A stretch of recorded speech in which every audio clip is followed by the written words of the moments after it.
Device not connected or available. Well, why would that be? Hey, there we go. Thank you, Mondi. Appreciate you. I said all kind of shit. It was mostly about a loose screw and a sideways joke about sexual inadequacy. You didn't miss much. Phasmo, we'll probably be playing it on this afternoon. Didn't talk to Jin and Handsome Jack, but usually we're playing it on Thursday afternoon, so I don't see why we would be doing different. And there's other games I wanted to play, and this is one I wanted to get to. So, yeah, sorry about that. Live audio, folks. Live video. But train of thought shot. This is a game I had been I had on my radar and I want to get around to. And it's also, and you didn't get a do-do-do-do-do now that I think about it. What is going on with my do-do-do-do-do-do's?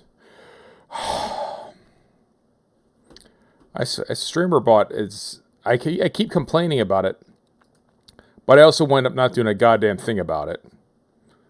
Yeah, you did get one? I didn't hear it. Oh, you got a do-do-do-do, but I didn't hear it. Weird. But yeah, because it's in the queue as completed at 5:40 a.m. Duration 725 milliseconds. Oh, weird. All right. I don't know if it's just not set up so I can hear it, but part of it is so I can hear the son of a bitch, right? Because that's, that's to help me, so I know something happened. At any rate, so this is a game. Hi, this is a game I've been had my eyes on because it seems like it's a fun opportunity. Monitor and output to do something that usually doesn't get done. Like usually, what winds up happening is you get someone who, we'll just say artists. We'll just say artists. Artists are someone who are creative or someone who's a contribution to society, and you don't recognize them until they're dead, right? And you something go like, oh, remember this dude? And he was in these movies, and wasn't he cool?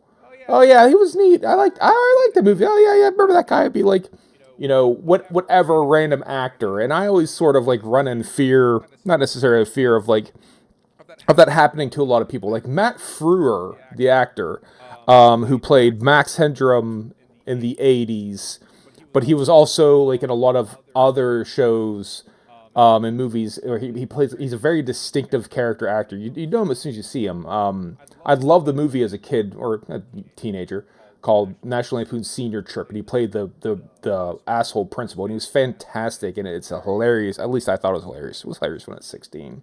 Movie. And he's always like really good. He's got this delivery, and he's just like a cool dude. He was the dad in Honey, I Shrunk the Kids. That guy. I think he's tremendous, and I love a lot of shit he's in, and no one ever talks about him. And then one day he's going to be dead, and people are going to be like, oh, he's going to be like a passing thing. And you look back and go, yeah, he was cool. He's a lot of movies. I think about Matt Frewer often. There's shit like that where you go like, oh, yeah, Fisher Stevens. Yeah, okay, he was in different movies. And you get that. Like, and sometimes they'll reflect on this person was this musician or whatever. And they get recognized when they die. For whatever reason, I don't fully... Digital Eclipse put it out, but someone decided to do a video game about Jeff Minter. And I'm so happy to see it. And I feel like a little bit of context is necessary before I fire up in the game. So Jeff Minter is a long time, old school. Like, the fucking haunted ghost cemetery that they built the old school on, game designer. From like the 80s. Hell, he might have been from the late 70s, but the 80s, early 80s. Game designer. And he's been kind of just doing his own thing for 40 years, 35 years. Part of what this game's going to talk more about it. Like, I know of him because I like his stuff and I've played it before. I don't remember the first game of his I played. But he has a very specific sense of style. And it seems like a lot of it is predicated on he just like loves the arcade game Tempest, and he loved the arcade game Defender, and so like those early 80s games, he just continues to make variations of them. He would have been like notable for some really interesting shit. Like what was it? That Tempest 2000 on the Atari Jaguar, probably the best game on the Jaguar. He did that. And he like works alone. He just makes the games by himself. He's really into drugs. He's He's into like psychedelic neon stuff. Part of my interest in neon aesthetic, in a small part, it's cyberpunk shit. It's all kind of shit, but it's partially because of him, like because like of the way he gets down on stuff. It's that's a component of it. He loves was it ungulates? Ungulates. He loves sheep, and maybe to like an unhealthy degree. He likes sheep. He likes yaks. He likes camels. He likes the animals what the ruminants would chew their own cud. And again, to like maybe a disturbing degree. Last time he has like sheep. He has like a farm. He lives in the UK. He lives in Reading. I know that 'cause I actually had to Google that to find out what the demonym of someone who lives in Reading is. But yeah, I think he has a partner. I think that's it. But he's kind of this weird fucking Christ-like video game figure out here making games for years and years and years. And he likes like visualizers, like audio visualizers. Like think about like when you like you're listening to music and like weird shit's happening on. He's into that shit. Like and he does that. He like writes visualizers. He I want to say for the Xbox 360, if you put like a music CD in it, did all the he did that. He did the music patterns that played, and the Muon DVD player game system. Like he was involved in that was weird console type shit, and that's the stuff he does. And I don't remember what the first thing I played of his is, but I do remember the most thing of his that I played, which is Grid Runner Plus Plus. And I didn't even really necessarily prepare for this. This PC is, I don't know, in the legacy of me, my 13th PC, 14th PC, something like that, of like machines that I've actually owned, of varying power levels, of like being like a main computer five or six, right? I've had 4 or 5 laptops, and I've had 4 or 5 desktops, and I've had a couple sort of like weird in between netbooks or oddly powered stuff. And I think probably since maybe 2000, let me look at the files. I have it compared here. I'll say since 2003 or 2004. It might be 2004. I'll say 2003, but it might be 2004 because this is the Windows version. I've had one of his games installed on every machine I've had. It's on the fucking desktop, ready for me to play at a moment's notice. And the part of the reason why I'm saying that with like some certainty is like I have like the files. I have like a Mac version of it from like 2004. And I have a PC version of it. Like I was running OS X, I was running Mac in 2000. I would have been running a Mac in 2004. And I've had it with it. So it's called Grid Runner Plus Plus. I'm going to fire it up. This is not part of the main tribute game. The dude ain't dead. The main tribute game, the anthology of him. But just to kind of give you like this. And I used to play this game like saucer-eyed, white-knuckle, don't bother me, headphones in. I won't get that deep into this because I am. I mean, look at the shit.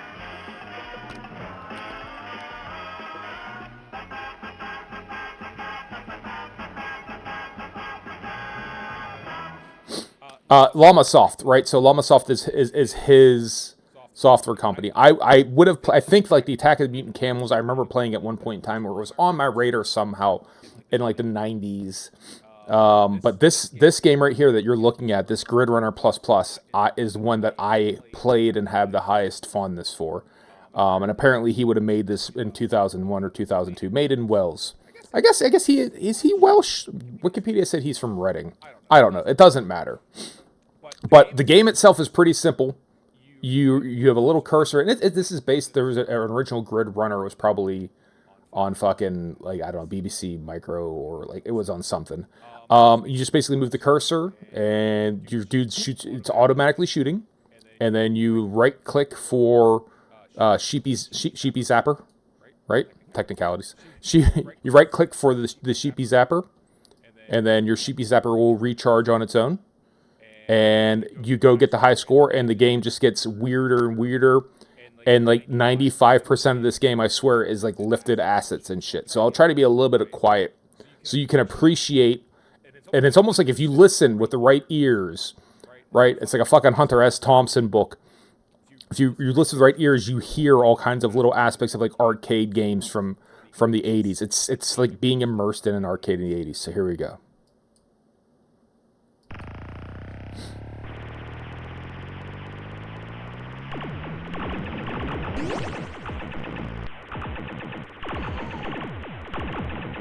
So the sheep fall, you gotta pick up the sheep. I heard a sheep. Where is it at? There they are. Get out of the way of that. Pick it up.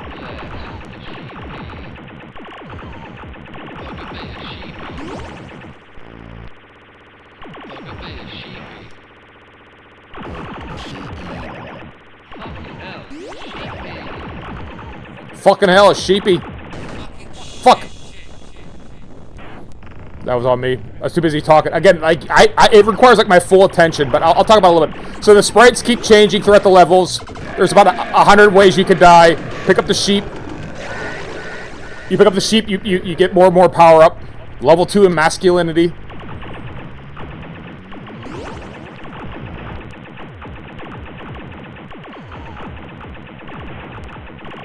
Oh, get his ass.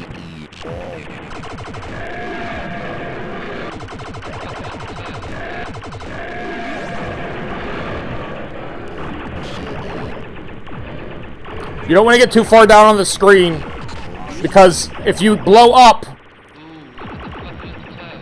and you swoop down and pick up the sheep, it'll save you.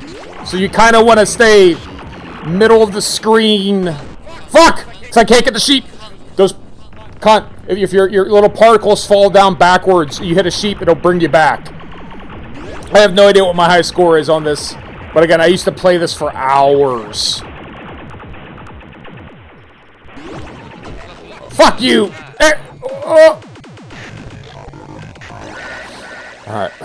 It's also, I mean, I haven't, like, resized the window. This is the size of the window it runs in. Fucking weird ratio, whatever this resolution is.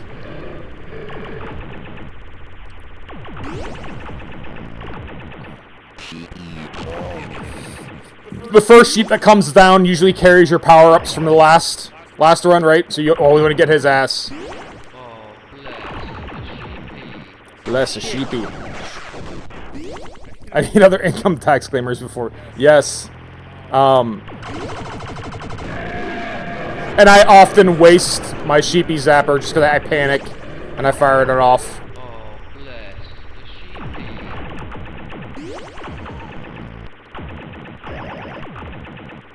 Oh.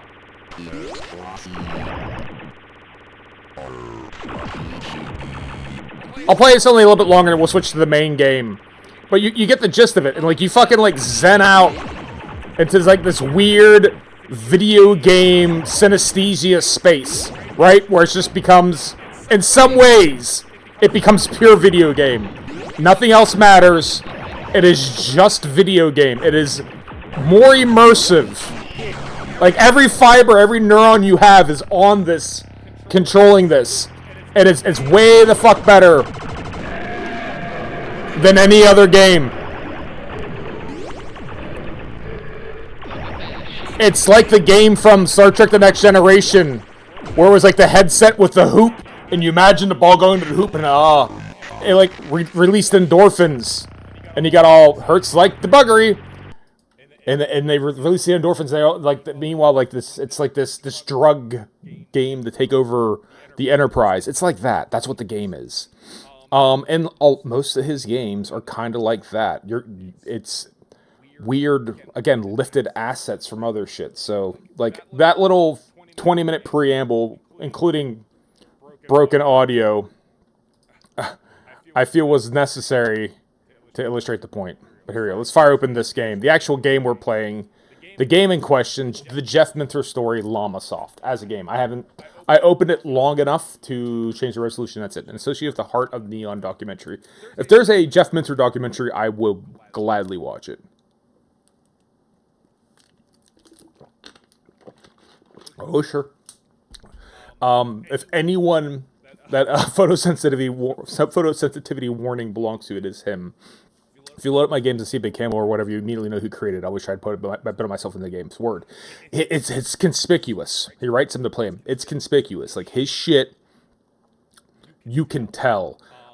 He still releases recent games. Aka R on the Switch, which is like a remake of an old Atari game that they never released. I think that came out like last year. So it's not like he's some obscure... He's still making shit. He's still out there. Oh, right. They said use a controller. Fuck. Hold on. I gotta hook up hook me up a joystick here, folks. This will probably make something mad, but that's okay. Unplug that hard drive. Hopefully nothing was using it. Plug in this controller. Will this work? We gonna be live enough to pick up on... Hey, there we go.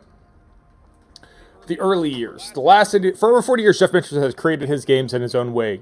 Yeah. So let's get into this. It's a timeline. Llama takes flight. The memories of the British gaming scene in 1980, no name looms as large as Jeff Minter. Self-taught coder with an innate feel for what made video games fun. Jeff wanted to bring the arcade action he loved home to... Yeah, so I think that's part of, like, worth illustrating, because in case you didn't know this. In the 80s, especially the early 80s, Britain, the UK in general, was like a hotbed of video game design. They pushed for home computer initiatives at a government level. So they actually had, through like the BBC, they had like computer literacy was a big deal. And because that, a lot of people had computers in their homes earlier, like they had a higher ratio of computers to the population. And so you had a lot of kids just sitting there like banging out and figuring out how to make games. And then next thing you know, people own computers and people make games. So it became like a cottage industry of like kids making games in their garage and then kind of becoming, somewhat successful and wealthy because of that. So that was absolutely a big thing. There are different movies about the early British, English, United Kingdom-ish game development or computer scene that you can check out. There's one called Micromen that I think is a tremendous movie. I love that. It's a really good movie. It talks a lot about the Sir Clive Sinclair of the Sinclair spectrum, and then they also get into Acorn, which basically becomes ARM, which is everything you touch has a fucking ARM processor in it these days. But check that out. So I can just play the game. So introduction to Jeff Minter, a fiercely independent designer for lifelong love for pure gameplay. Jeff Minter has cut his own distinctive path through video game history, becoming a cult figure with a devoted fan base. Yeah, I'd consider myself part of it. A small English town, Tadley. In fact, Tadley can be several. It was original home for Jeff Minter's company, Llamasoft. Well, let's hit an A button. Let's see what happens here. How long is this?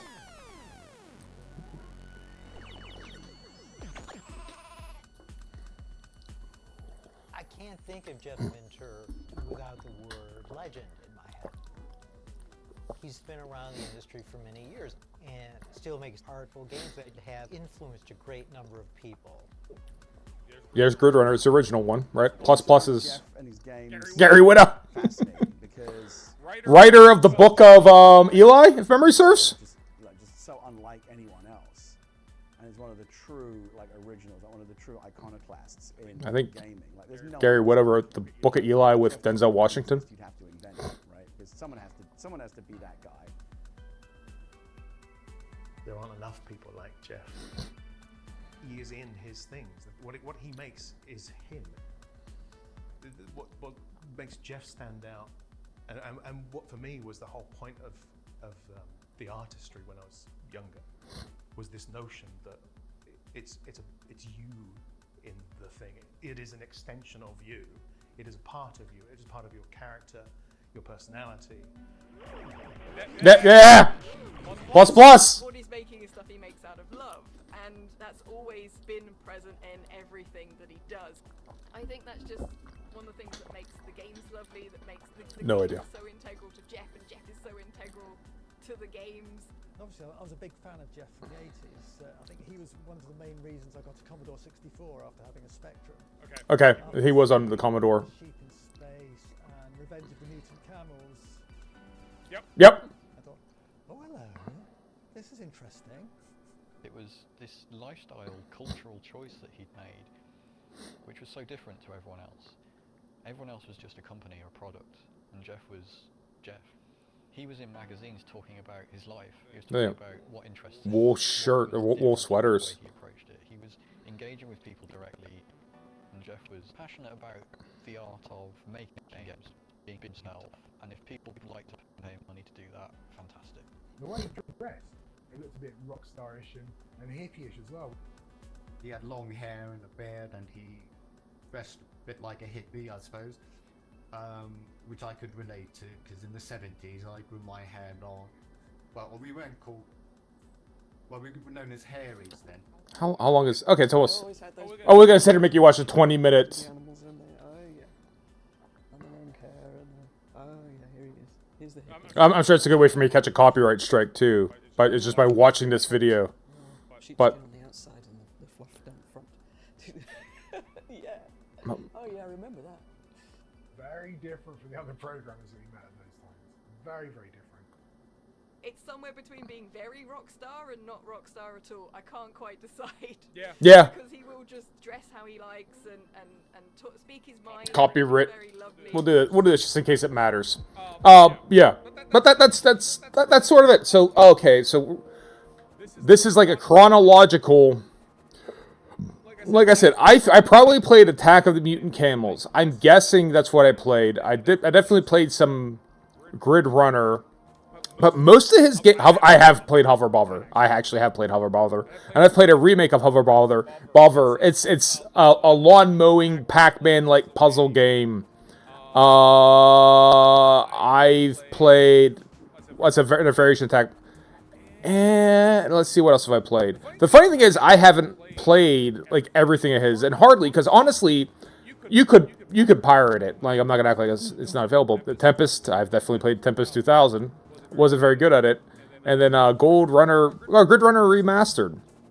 They actually don't have Grid Runner Plus Plus on this list. It's really good to have them all sort of here together. So let's get 3D for the ZX 81 Maze game pseudo 3D first person perspective. The 3D cube players can program in BASIC, not released for the market. 3D. I like the little effect they have, like the CRT here, you know, so you can feel nice and old. Welcome to 3D, most original 3D view presented by DK Tronics. Press any key.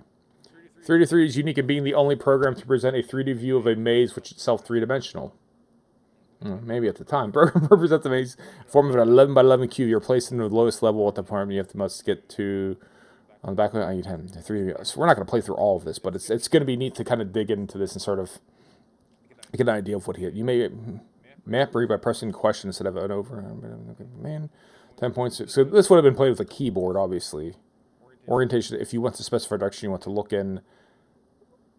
If you face right and the screen shows turnings on the left side of the screen, you can look forward, not left. I wonder how much this is just like orienting people to how, you know, how to like operate in 3D, because people weren't used to it, right? Like, we have 3D games all the time here.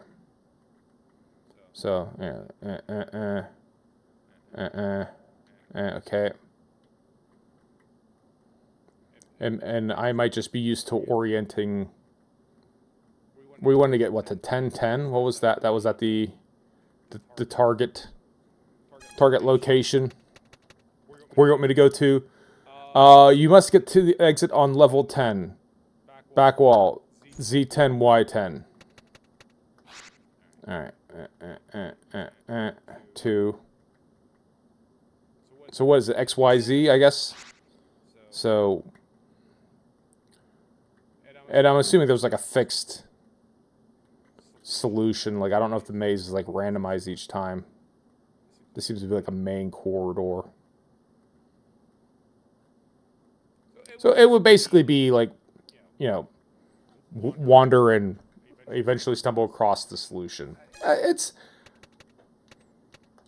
What do we have? Up, down, forward, show floor map A, wall shading X. Oh. Let's try to shade the walls. Yes. Press S for shaft. Oh, okay. And then that makes that a little bit easier. Okay. There's a map. All right, so if I go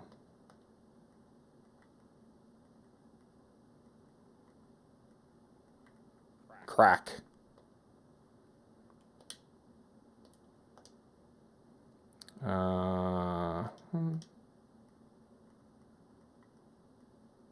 This is also a dead end, right? All right, so maybe go the other way.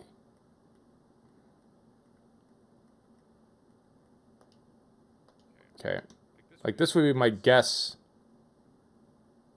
Well, I mean, are these even connected? So they get to the back wall, but like, how do you go up a level? Maybe here. This looks like you could go up a level here. Up is right stick up.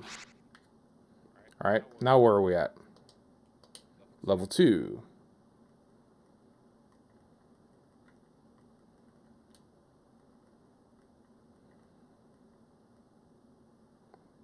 So all games weren't like this in the 80s, but a lot of games were like this in the 80s. Tips panel, games options. So like, the tips panel doesn't work. It would. All right. Well, that's the TV curved. I was about to say, like, you'd want a little bit of bowing to it, but all right. That's he never released it. That's his first game. Interesting. Yep. Where's the all right. Centipede. Unofficial version of the arcade shooter where you zap a lengthy enemy into segments. Jeff created almost. Having seen screenshots of the original game, but actually haven't played, leading some differences. All right. So, Centipede. Centipede is the greatest new idea since Space Invaders. Your base is being invaded by hostile. He was a kid. I don't remember his age, but he would have been young at this time. All right. Your laser base. Yeah. What speed? Yeah. Sure. We'll do 10. How about the middle of the road, right? 10. 10. How many bases? 3. Okay, prepare yourself. Again, early days. Like, early software development. All right, let's see here. Oh, yeah, so this... You know what? It's... So, 2 seconds in, you know, it's not Centipede. You know, he's basing this off. He even like invoked Space Invaders. So you know, if you think about it through the perspective of a Space Invader, you know, it's yeah, you have 2 bases left. It's like Space Invaders mixed with Missile Command. All right, so Jeff played Missile Command as well. Yeah. 10 is actually pretty peppy for these.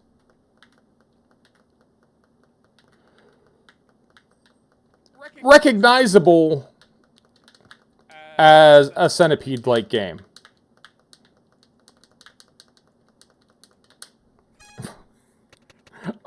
I mean, fire weapon move right to... Not bad. Oh, there is a rewind to give you a bit of a break. There you go. Let's clear this motherfucker.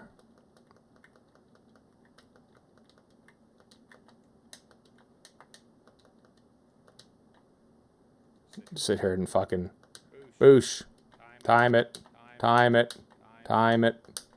Time it! Just gonna go on either side of it each time. What a lead. Yeah, really a good like 2 seconds in advance. Even if I have like an infinite amount of time. Still kind of changed. Okay, so yeah, recognizable as a Centipede. Alright. Deflex 5. Action puzzle where you drop paddles. Okay, so Deflex, he made other games like this. It's basically, it's a puzzle game, right? Yeah, whatever. You sure? We're good. So you wind up putting, where is it? There you go, these things.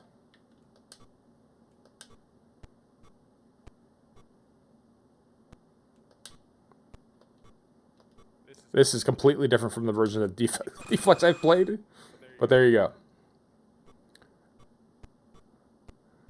But you get the gist, right? The ball's going to kind of go on its own. And you got to put down these little deflectors that are going to get you to the target. I ain't going to do it.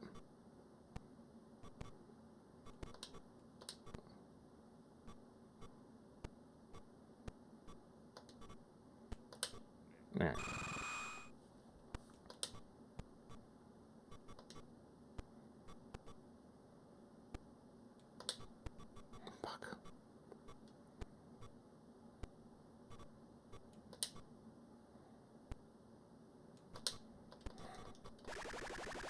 Yep, excess bat misery. But identifiable as a game, right? Again, I don't know if that's going to come up again, but like he's definitely Deflex is definitely a game he's gone into again and again and again and again. Rat Man, smash the rats with a falling with a hammer. Don't let them fall through the holes before it's a really long myself action game. Now, all right, so now you're starting to get into like what I recognize as Jeff Minter shit. This color blue, this color pink, these spectrum-ass colors. This game is loud as fuck in my ear. Give me a little. He kind of had to do it because that's what the console would do, right? But he does 100% throughout. You know, fucking 40 some years later, he still like leans into those colors anyways out of an aesthetic choice. Alright. So talk to me about the Rat Man. I should probably look at the controls. Move left, move right, smash, hammer. Ugh. Alright.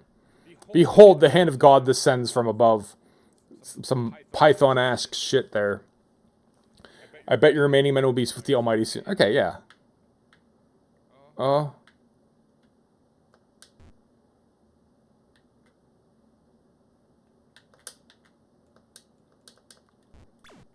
Okay, so you gotta kind of like really wind up here. We can just mash randomly. How dare you? Hand of God descends above. You haven't got hope. Might as well. Whole sort of nihilistic mouse smashing game.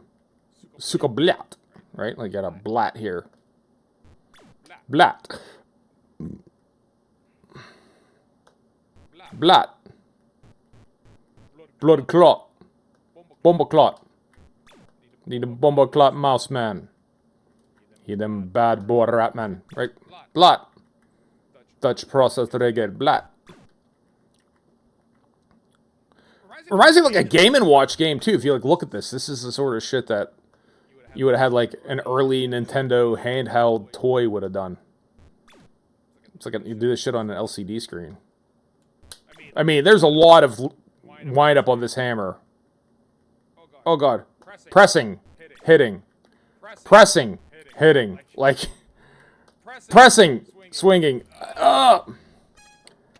Interesting. I'm not going to sit here and play every single game. I feel like that's going to be really time. Super Deflex, Bomber. Because at the end of the day, like, I'm not going to sit here and play the entire game for you, but let's start getting the shit that I recognize. So, Grid Runner. First major worldwide hit inspired by a shoot 'em up with Centipede, but with far deadlier enemies and trap. Is a VIC-20, a Commodore. Okay, yep. So, let's see how close this is to the game I showed you earlier. So, first off, the Grid Runner I was playing automatically fired, right? So this, I'm jamming on the A button here to shoot. But you can see the centipede, right? You see with these the alien type dudes coming down from the top of the screen. I can hold the button down and auto shoot. And I'm dodging these grid zapped. And I'm dodging these shit.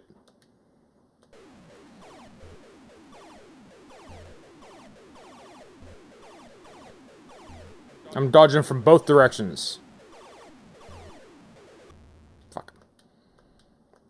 I got 5 men's left. Is there a super zapper? Which is something you got from Tempest, right? but I think Jeff would have embraced at this point in time. Grid zap. Okay, what's our controls? Move left, move right. No super zapper. We are super zapperless at the moment. But compared to the other games, like especially some of the first few, like this is I don't say playable. This is something you could sit here and go like, oh, I could play this, right? Even with like a modern sensibility, you can go like, okay, this could be fun to get good at this. Hey, play this, try this, and get a high score at this. Would you be playing this day in, day out? Probably not, but I feel like that's not a fair standard to hold it to. But again, this is very video game mashup, right? Space Invaders come Centipede.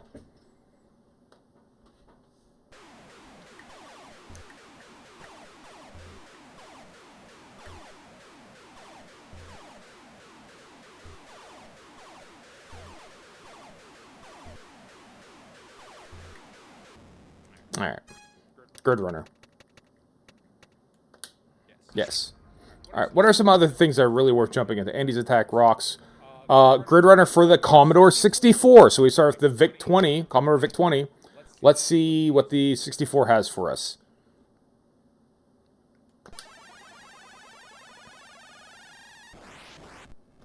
Tighter, much tighter grid, right? More squares.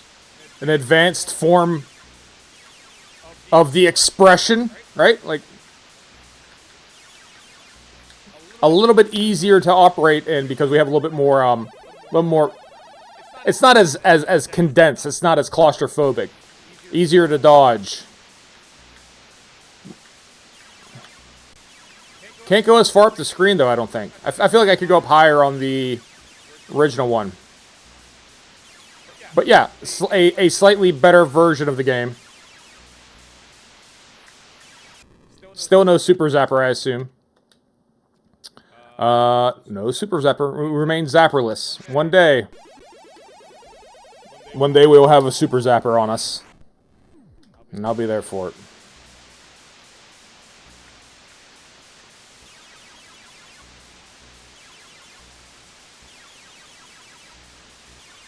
I always focus on just shooting down the dudes.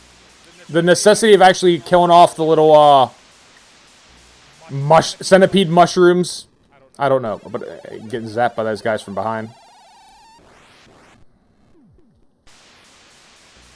I never said I was good at video games, just that I liked them.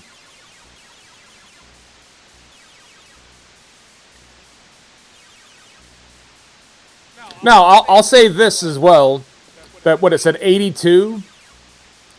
A lot of the games that you'd have that'd be a contemporary to this is action-packed for an 82 home game. Like, this is, you know, fucking grit your teeth Twitch gaming for 1982.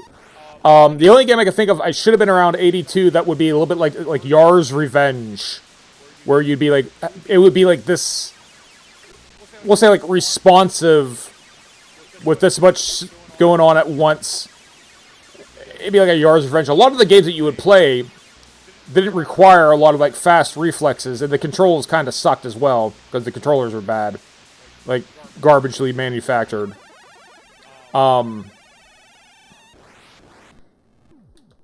yeah, this would have definitely been. I would have liked this a lot. I would have enjoyed. Well, I mean, I enjoy the later version of this, don't I? So I'm not just gonna sit here and play this all day, though. But yeah, that's why I said, hey, it's his first worldwide hit, and I get it. Like, it's, there's an analogy I would make. If you ever, like, watch old movies, or look at old TV shows, or look at old magazines and shit, and sometimes you'll get, like, you'll get wind of, like, in the 19-whatevers, this woman, she was considered the most beautiful woman in the world, and you look at her, and she looks like me with eyelashes, right? Like, oh, the most beautiful woman who's ever, like, and it's just like, it's just a random chick, and not even all that track, because sensibilities change, times change, things are different. It's not always like the same. Then I'll see something like, again, this is the example I would give my wife, and she's gonna like hopefully not develop a complex over it. You watch like the movie Barbarella, right? And you watch the beginning of the Barbarella. The first 15 minutes is all you need, with like Jane Fonda in the 60s, and she's like floating in space, like naked. And you look at it, you go, I get it. I understand that. Yeah, sure. Got it. Cool. Like, it registers, right? Like, and you go, yeah. You know, and then that's sort of like this, is like, sit there and go, I get it. Yeah. This is like not some sad kid with a big wig, but you know what I mean. Like, this is Jane Fonda at the beginning of Barbarella. Watch it, you haven't seen it, and you'll get it. Even like you'll watch like a movie from like the 60s, like, are these supposed to be like attractive women? Like, what are they? And you watch it, it's like, okay, cool. So that's what this is. It is definitively Jane Fonda at the beginning of Barbarella. Grid Runner ++ loading game. So yeah, look at these instructions. Can I zoom in? Yeah, I love these instructions. Ensure the tape is rewound. Rewound, motherfuckers. The tape.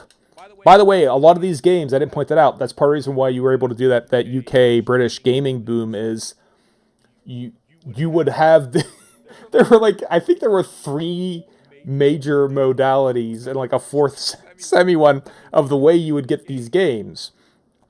Cartridges existed, right? Like an Atari cartridge. That was totally a thing. Not all these consoles had cartridge slots. I'm not a British computer expert. I have a vague familiarity with it.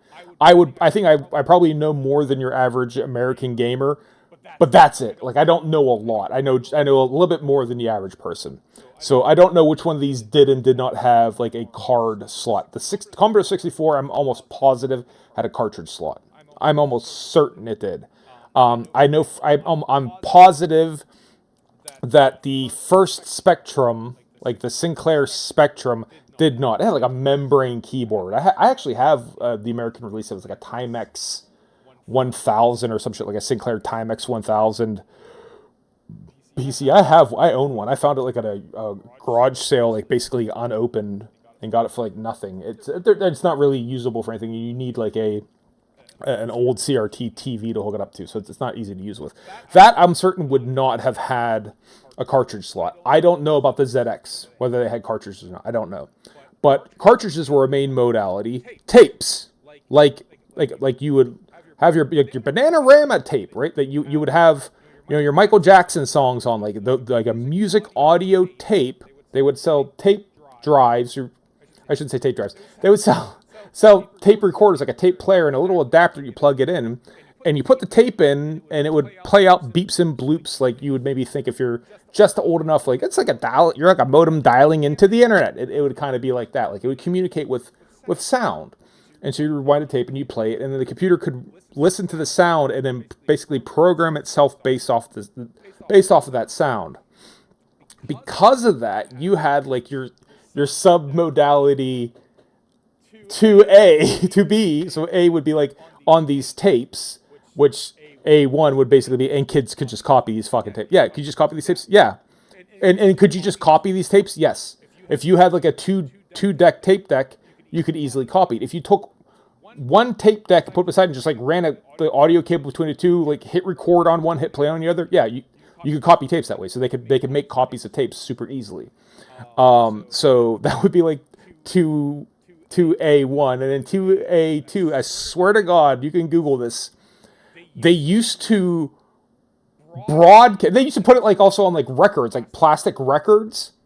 You would have games on plastic records, and usually maybe like a band would do it. So I went, was it Journey did it, or some like major rock bands would put tracks that you would load into your computer from like a record player. So that music, that would work too. And then the third one, I swear to God, they would broadcast it over the radio. So I think that was slightly more illicit. But they would do that, I think, in Eastern Europe. There would be radio stations where they would have blocks of programming where you would turn on the radio and it'd be like, and you're supposed to be recording that off of the radio and putting it into your computer to play a video game.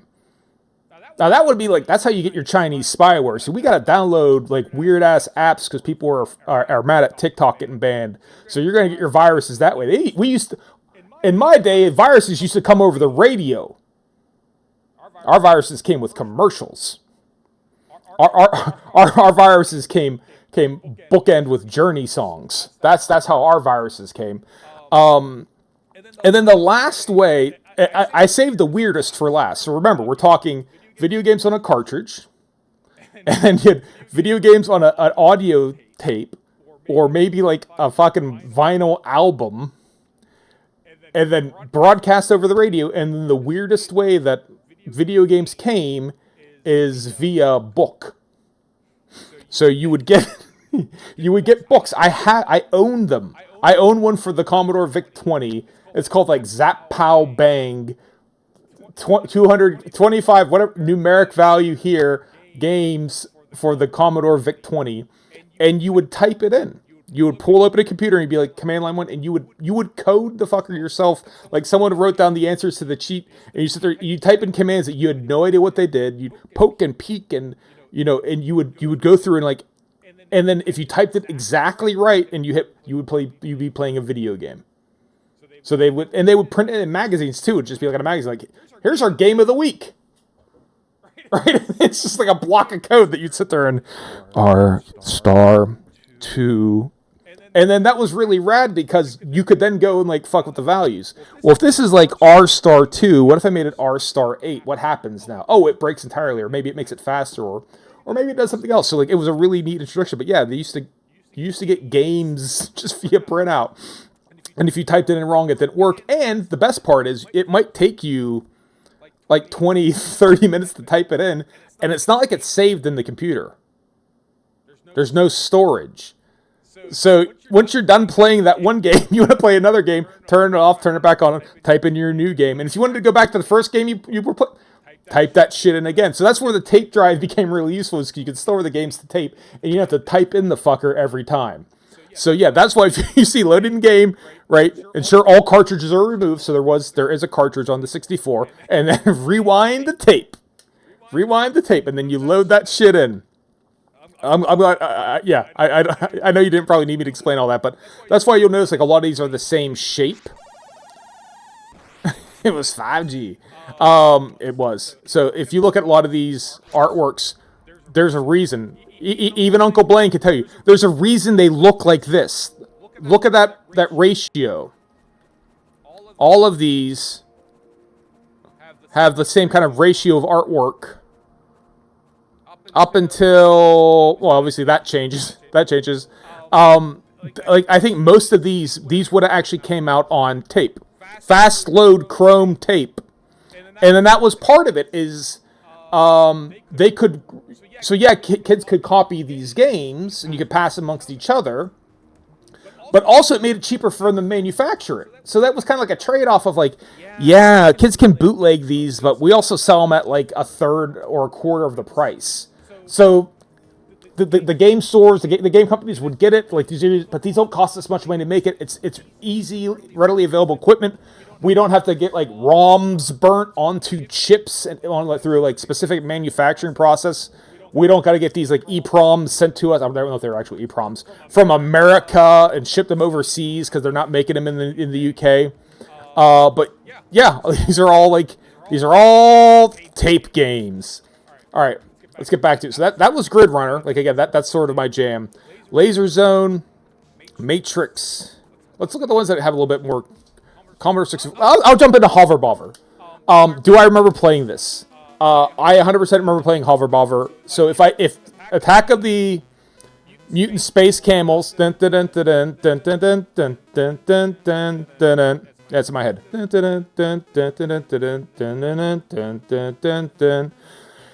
I definitely played Hover Bobber. I didn't have a Commodore 64. We had a Texas Instruments TI-85. This would have been before that anyways. But kids I know had Commodore 64s. This would have 100% been... Yeah, let's go. Your characteristic little camels, llamas. Yeah, so we go and we borrow our neighbor's hover. Or the bobber. It's a lawnmower. It's an electric lawnmower that they had in the UK. It looks weird to Americans because ours are completely different shapes. But basically, yeah, you go and you mow the lawn. Dun, dun, dun, dun. So it's kind of like, off my flowers, you lunatic. Yeah. And then the dog is involved. Dun, dun, dun, dun. I haven't played this in forever. Is there a fast forward?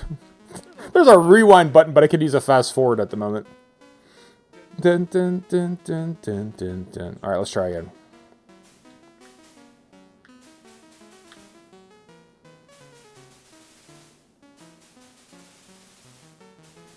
All right. So you should be cutting the grass. I was cutting the flowers because I'm an asshole. What can I say? And as you cut the grass, you get faster and faster and faster. Oh!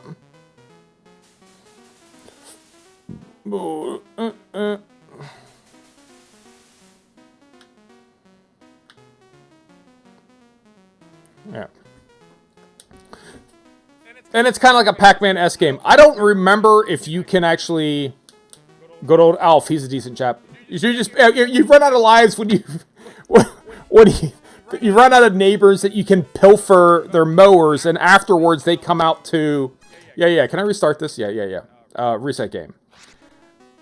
Yeah, if you keep pissing people off, the game gets harder and harder and harder. Alright. Good old Jim. But yeah, that's your number of lives, is the neighbors you have until you can't steal any more mowers.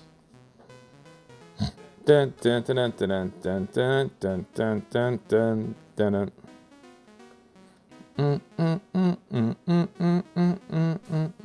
Alright. Yeah, so now we only have one person to contend with. We don't want to hit the dog. So just because we stole Jim's mower, we gotta avoid Jim. If we fuck with someone's flowers, then...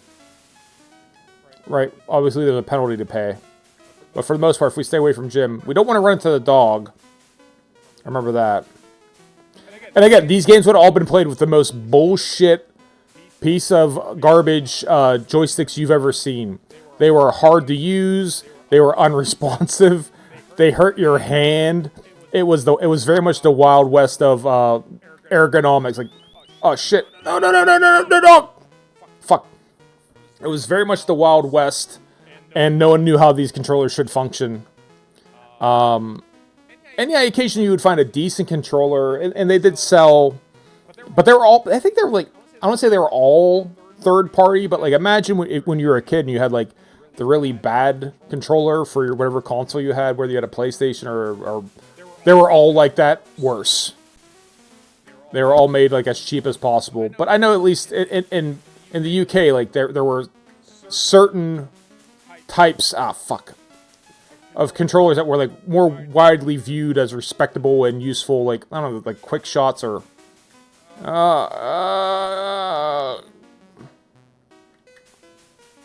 get him right in the hedgerows, trap him. Dog got me. All right, and that's Hover Bother. Again, I haven't played that in a million years, but this is absolutely a game I've played. Summertime in England, what did I say? Summertime in England, yes. So I have a vague recollection of that. Gordon Bennett. Jim's Airmo. Their hedge on the screen. Gordon, Rover, and cannot pass through the hedges. The start neighbor begins his pursuit in the upper left. Rover roams around in random fashion. Rover is annoyed by the sound of your move. His tolerance is for your move indicated by the dog tolerance. When they hit zero, Rover will attack you.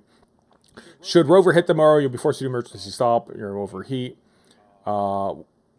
As you mow, the mower heats up. The faster you move, the hotter it gets. If you let your reach over, blah, blah, blah, blah. Yeah. But that's fun. That is actually like another game that is like genuinely enjoyable. Let's get some of the like his more titular stuff. Like what's his first?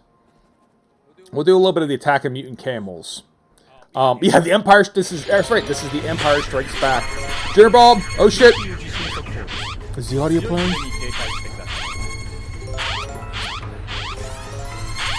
Is the audio not playing? I don't think it is. This isn't fair to Jitterbomb. I demand that the audio plays. Is it playing and I just don't hear it? I guess so. It looks like it's playing. Good morning, Jitterbomb. Thanks for stopping by. It is playing and I'm just not hearing it. Thank you for the subscription. You're a wonderful human being. Even if I can't hear, I assume you guys heard the alert, right? Like that played through. The alert played through because it looked like it was running, but I never heard it. Jin, we were talking about the video games of your people. We're talking about your electronic. Good. Thank you for this. Thank you for this sub. You're a hell of a human being. We're talking about your video game heritage as we look at Jeff Minter's games from the 80s. Tell us, Jin, as a native of Britain, all of the ways that Jeff Minter and his games have influenced you and to become the streamer you are today.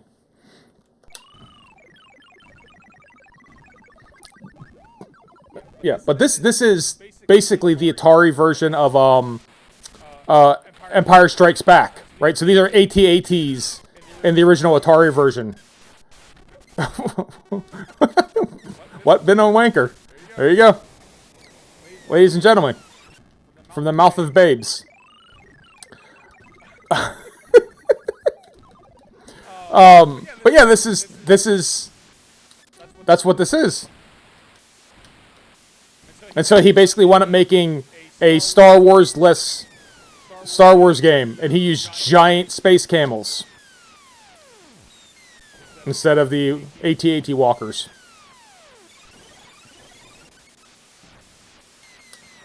Do I remember how to I think you broke him. Broke me. Fire weapon. Isn't there a trip? Or no, there's not a trip. Hold on. Alright. Turn on the Commodore 64. Rewind your tape. At this point, found the camels. Prepare to play. Yes. Idea behind the game. Evil aliens. Anti-matter. Spatial warp fields. Camels are shooted by neutronium harness. You can destroy the camels will weaken to the extent that they become stabilized. Repeating the hits, you'll see it change colors. Alright, so you just keep shooting. There isn't actually... I thought there was a tripping mechanism, but I guess there isn't. Alright, so... It's also like half Defender. Like if you played any Defender, it's kind of like that as well. I don't know why we keep zooming in on these dudes. I just want to stay back a respectful distance and pick them apart. Alright, there's one dead. We're getting these space camels. Yeah, I don't know why we keep, like, zipping like that. Again, I probably did play this 37 years ago. I know a kid had this, and like I said, I know a kid had Hover Bobber. You got that little, look at this, you got the little map along the top letting you know where you are. This is high tech. Oh, there you go, we're dead. Jeff Minter presents Attack of the Mutant Camels from the creator of Grid Runner. Great game. Okay. Let's check out the next levels. So, that's where you start to see, like, his real, he called it Llama Soft, but you start to see the camels in it, right? And that's something that you'll see over and over. Metagalactic llamas battle at the edge of time. I've never played ahead of it. Dude, he is, and like I said, the funny thing is if you go watch if you watch the replay of this, I played like my favorite game of his, which is probably 20 some years old. They still look like this. They still sound like this. He was both ahead of his time and then stops where he is in time. It's like a Yar's Revenge. He's got spiders. Every other game he does is like Tempest, and then occasionally it's Centipede, and then all of a sudden it's something completely different. Again, you get, oh, the sounds.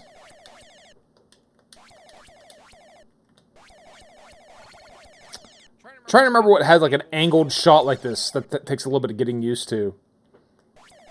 Am I thinking of Puyan? No, Puyan is straight up.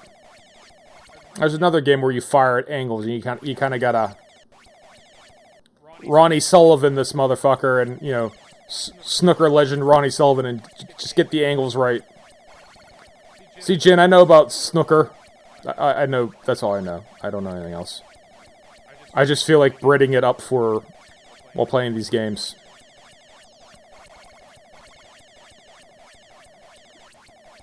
feel like going off and watching the goodies for a bit. Icky Thump. Bill Audie. Alright. Fuck. Try and get him before it's the ground. Alright, so again, as a game, this is entirely playable. And what year is this from? 83, again. For 1983, this would have been high action. This would have been an adrenaline-fueled game. But that's fun. Revenge of the Mutant Camels. I'm not playing all of them. I'm not playing all of them. I like camels. Really. No, that's hey, if there's a leitmotif here, it's that Jeff Minter likes camels and shit. Oh, God. Oh, God. So now we're spitting. Oh, so, wait, what are the controls here? Hold on. Jump, duck, left, fire weapon is A. Did the game not start yet? Because it doesn't seem... No, it's responding to what I'm doing. There's just like a lot of lag on this. Ooh. This does not play great. This does not play great. You got the blinking pyramids in the background, though. The Illuminati is here. Coming to you live on your Commodore 64. It's interesting. I'm not necessarily going to sit here and... all hell's broken loose, Hellgate. What's the difference between the two of these? Oh, one's the Vic and one's the C64. Let's do that real quick. Let's compare the Vic and the Commodore 64 version. The Commodore 64 one should be significantly more impressive. Hellgate. I don't know Hellgate at all. Warlords? Nope, not Warlords. I'm controlling the... Laserhead's destabilized. With that... Okay, so I have to control all four at once? I have to control all four... Holy shit! This is chaos. Okay, hold on. Alright, hold on. So you have to do left and right and up and down all at the same time. There's no way in hell I can do this. I can't divide my attention like that. No. That's insane. Turrets up and down, turrets left and right. Horizontal turrets. Yeah, like there's Jesus wept. No. Hell no. That's the VIC-20. Let's see what the Commodore 64 version looks like. Should be significantly better.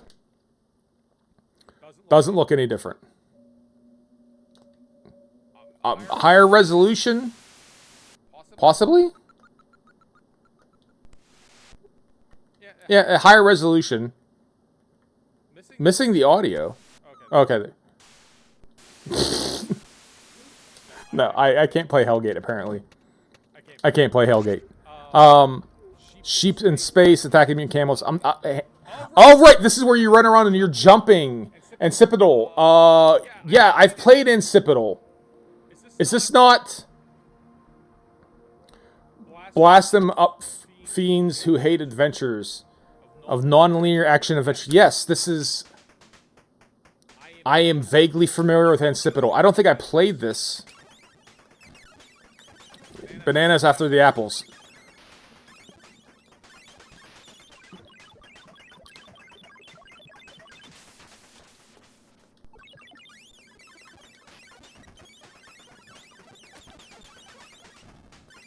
I think I've just heard of this. This doesn't feel familiar. But you can definitely get to different rooms. I think you have to kill enough dudes, blow up enough apples.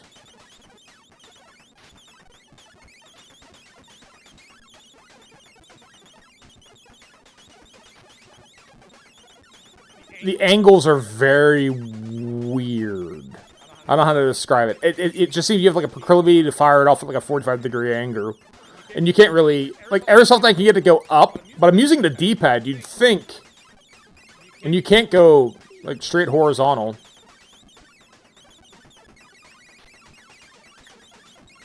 Am I doing good? My fruitful is low, but my strength seems high. Alright. That's Incipitol. We'll slide ahead here. Hover bother for the Atari 8-bit computers. Ooh.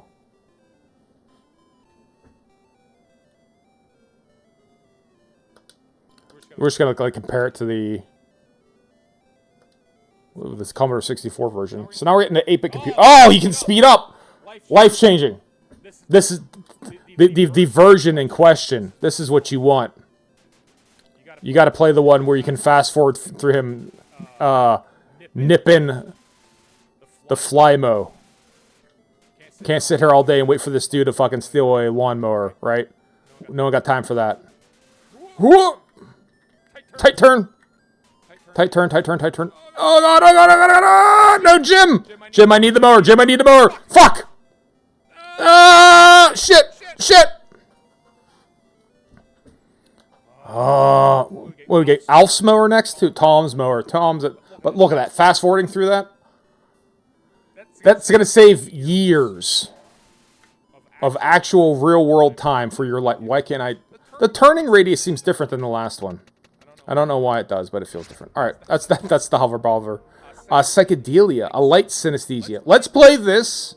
Because then he starts getting into like his visualizers, his light synthesizers. He does a lot of that. Let's play one of those. Let's play this Idris Alpha because of it's fucking 5 camels on fire. Lamatron 2012. That'd be his Robotron clone.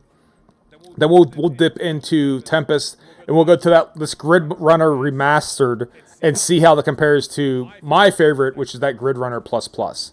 So let's peek into color space. Second, what's his first light synthesizer? Oh, Psychedelia. Let's look at his first light synthesizer. Not a game, but this is another thing that Jeff Minter was kind of known for. So what do you want me to do here? Play. Is like making these sort of visual music. None. Right? So like making like music visualizers. And this might seem like this is very basic. I'll be first to tell you that, but remember, look at the fucking date on this shit. This wouldn't have been music from like you'd be playing like an Asia tape in here, or maybe like King Crimson or some shit like that.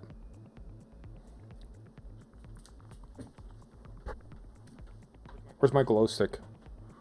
I don't have a glow stick. Yes, we're tripping balls here. So it's a Commodore 64 game. I know I keep changing those settings. From like 1984. Like, what do you want? Let's see this color space. Atari 8-bit computer, a little bit more powerful. All right, so look, you get a little bit better resolution on your graphics. Wicked cool. I mean, it's got like parallax on it. Did I do that? Or is that something? That's something I did in it. Or no, is this actually how the game is? No, surely I did this. Surely this is something I did. No, that's wow. Actually, no, there's no way in hell this is on an Atari 8-bit computer. There's no way that actually did this. No way in hell. Trippy vibes.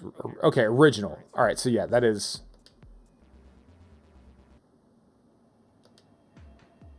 So again, you know, is it amazing? No, but you could go through it and you could like fuck with it. It could just, you know, you'd get high and this is a TV. It's the 80s. You'd get high and stare at your TV.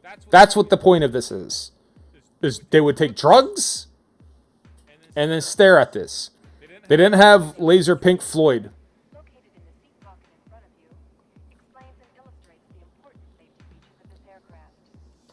Right? It was desperate times, calling for desperate measures. And again, remember, you were like passing these around like Atari 8-bit should still have had tapes. Like they were on fucking music tapes. So you can like make copies of this and give it to your friends. All right? No, where's the instruction? Is it call for rewinding the tape? It's in basic. Remove cartridges. So, all right, so this might be only a cartridge game. You get the point, though. All right. All right. And then let's check out this Idris Alpha. The Zixians and the Gleebies are at war on the planet Idris Alpha. Idris Alpha is probably my favorite bomb. He's the best James Bond they've had so far, is Idris Alpha. A complex scrolling shoot 'em up, which player must swap between controlling Gilby and robot fighters on top and... Oh, this is another top and bottom half of the screen shit. Ask me if I know what's going on here at all. Alright. Okay.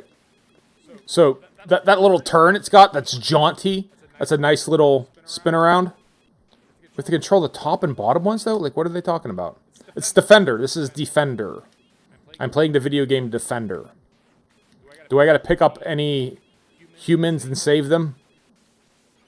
This is a rad Defender, but this is Defender. Like, look at the colors and shit. You know, we've got like hyperspace going on here. When does that start? There you go. Well, that's a quick little turn here. Snappy turn. Do I gotta like? Did I die, or is that something I'm supposed to do? All right, Jen, I'll be here. Am I supposed to do that? Am I supposed to pick those up? All right, where's the instructions? Warp gate. Okay, so that's the warp gate. The design of the warp gate. Non-core. Entropy status? Energy, points. Gilby core status, current planets, other planets, next planet pointers. Okay. I got my Gilbys going on. But it says something about controlling the top and the bottom of the screen at the same time. Left, right, move, weapon, view, map. There's a whole map, okay. Gilby's left one. Yak says go zap him. Yak, that's right. He a lot of times, you know, his code name, his screen name, his name, the plum would be Yak.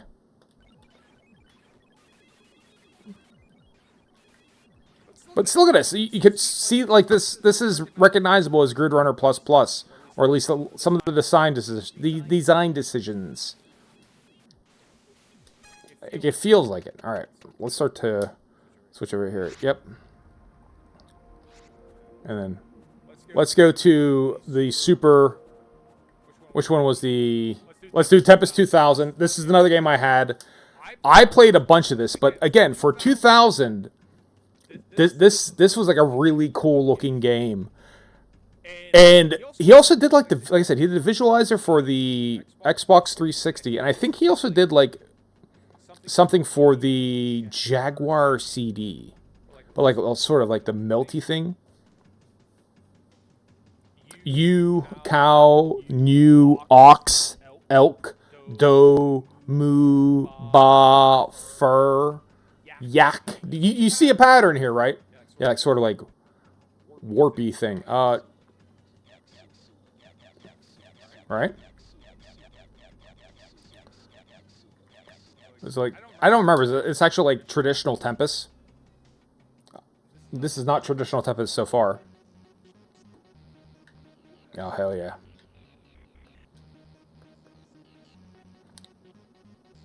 I shouldn't have skipped the first one, but... You know.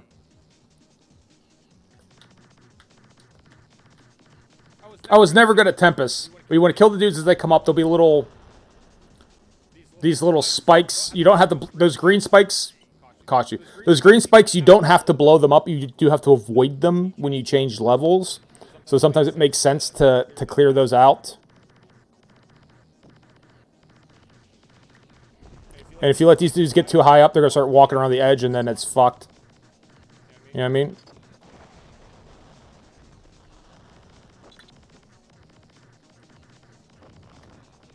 Oh. Yeah. Let's reset. Get the Tempest 2000. And that's it. So, and since then, at least since this, he's had like this relationship with whoever owns the Atari franchises, where like they'll tap him like, hey, we need a new version of ... and fucking he'll Jeff Mentorify it. And it's usually like techno music. And sheep references and like hyper colorful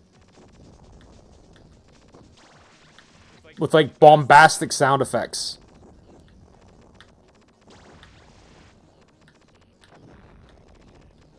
I should be collecting power-ups, but I am not.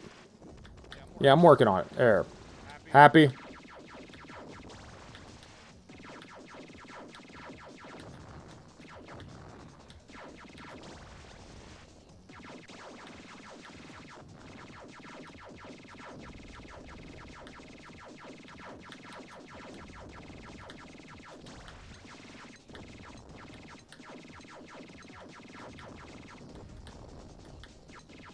And again, this is fun. This is, and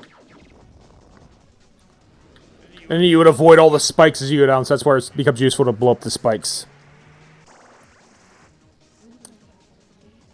And this is, I think, probably easily the best game on the Jaguar. It's the most game. It's the most playable.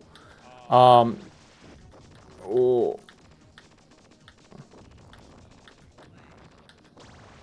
I guess people also like, I guess I kind of like it too. Alien vs. Predator. It's a neat, sort of asymmetric, not necessarily asymmetric, role-based first-person shooter for the Atari hardware. There you go. Alright, Tempest 2000. Let's check out. This is the 2023. This is their version of digital clips for the game with an all-new look. Their version of Grid Runner. How does this compare to my Grid Runner Plus Plus?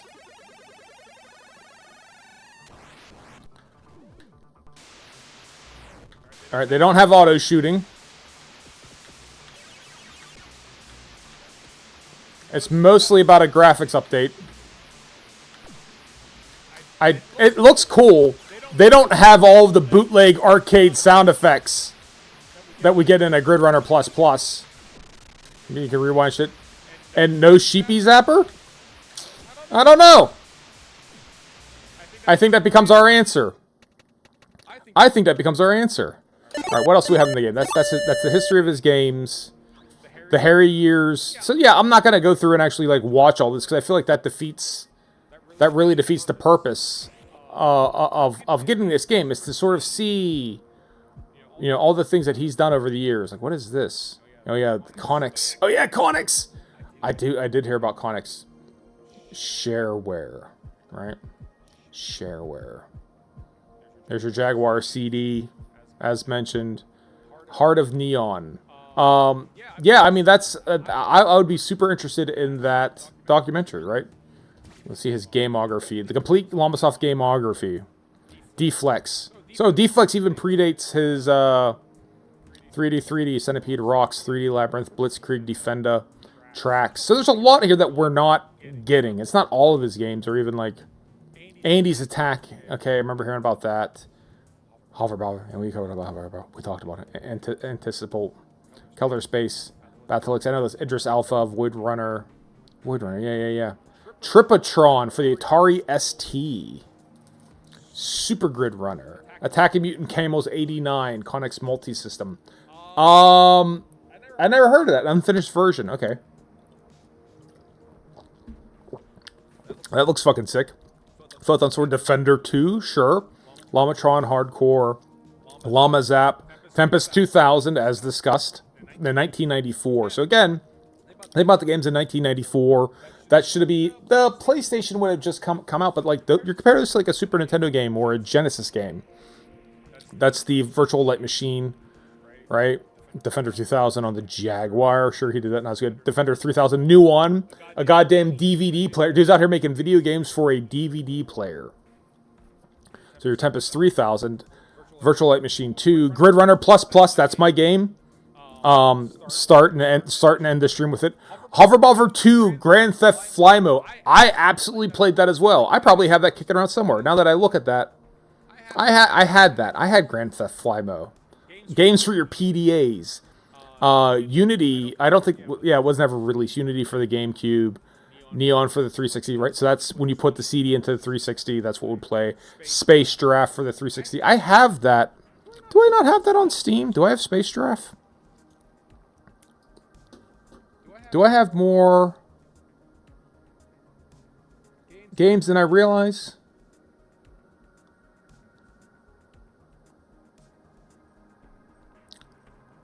No. Space Channel, Space Crew, Space Inter, Space Hulk, Space... I thought I had Space Giraffe. Do I not own Space Giraffe? Wait, hold on. I think that's a lie. Did I not buy Space Giraffe at one point in time?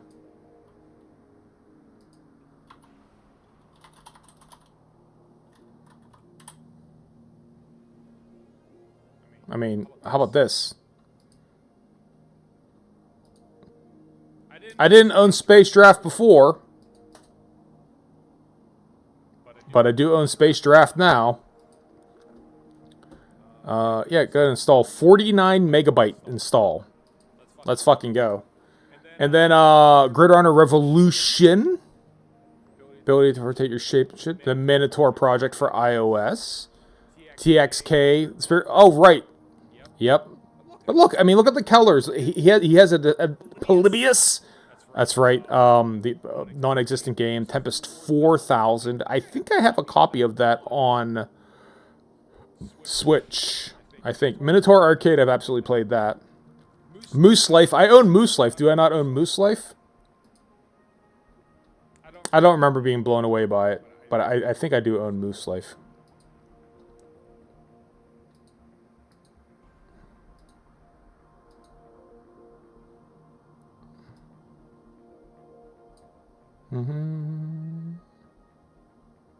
I own Moose Life, yes. We absolutely have Moose Life.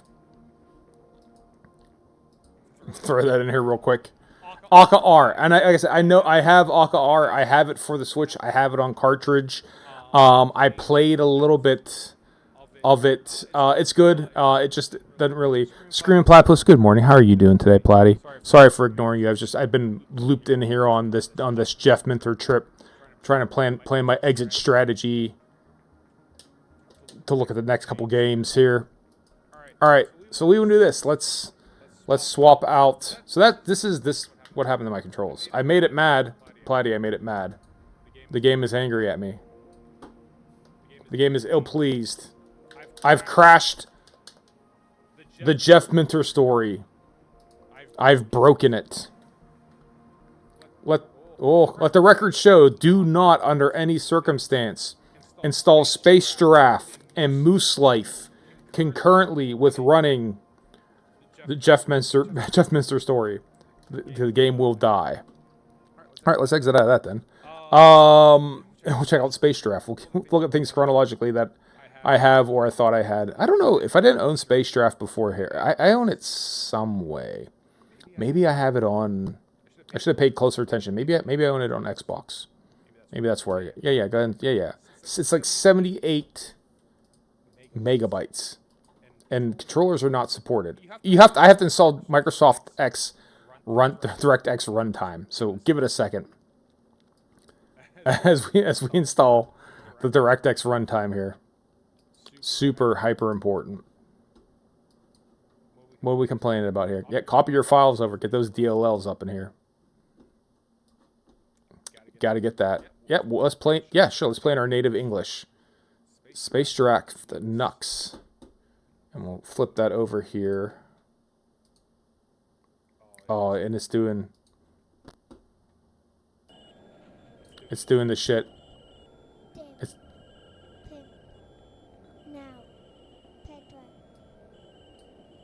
It's doing weird Jeff Minter shit.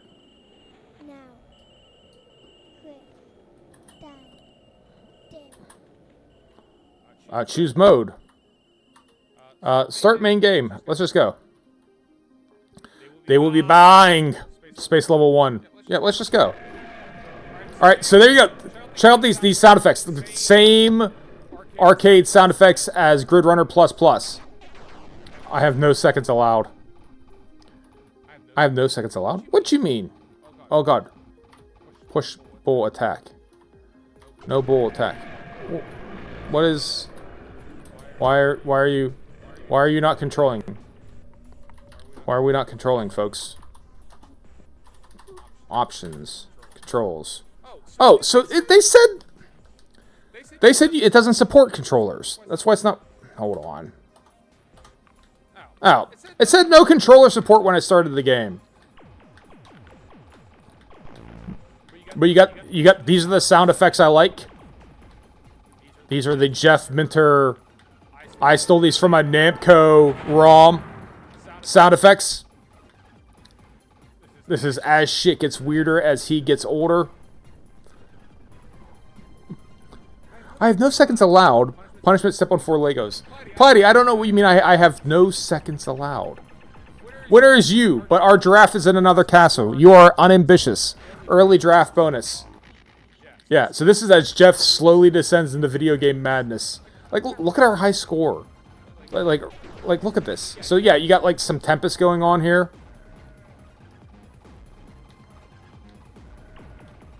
Oh, you said just give me a second. Oh, I'm sorry. I apologize. I don't own Legos. That's the interesting thing. I know you'd look at me. You look at a man that of my stature, of my consistency, of my disposition. You think like, oh, he likes Legos. I never cared for Legos as a child. I didn't like Legos. I didn't like everything being blocks. Right? I wanted curved surfaces. I wanted like lovely top hole. I wanted like everything else. I liked Erector set when we had Erector set, and I liked Connects, like the ones that were like little spheres that hooked together. And I liked what is it? What were the ones that had gears? The plastic bubbles that had gears in the middle. Oh, what the hell were those called? That's what I like. So there's, what I'm getting at is there's very little Lego in my house.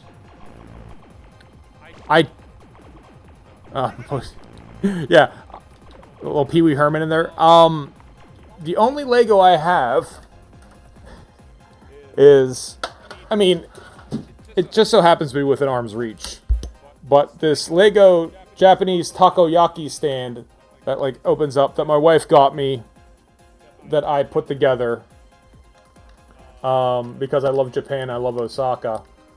They're not, it's they're micro blocks. It's not like, you know, the fish for real FRFR Lego, but like it's a cooler design. And I put a little microcontroller in there, so if this even still works, I can plug this in a minute. Where you can't really see it. Fuck.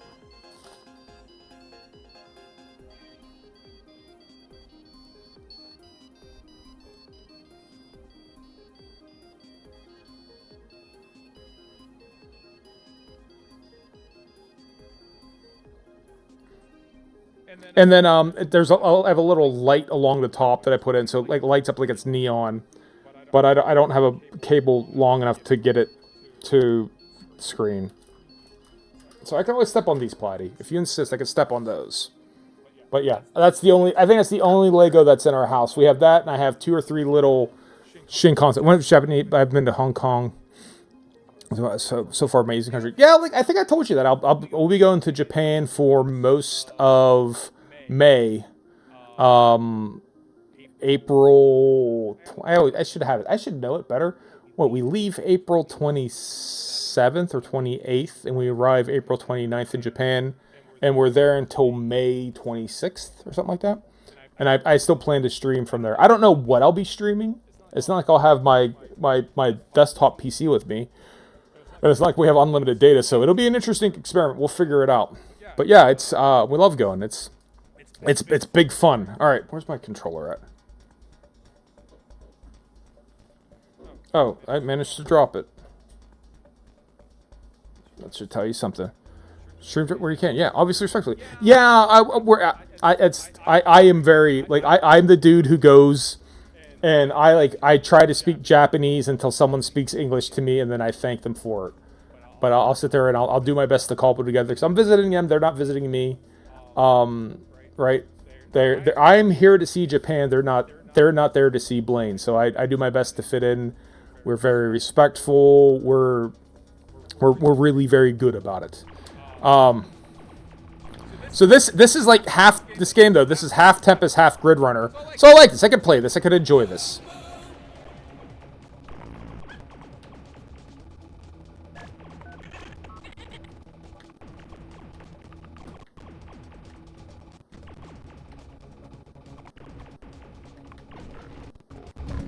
Got a little bit of audio here.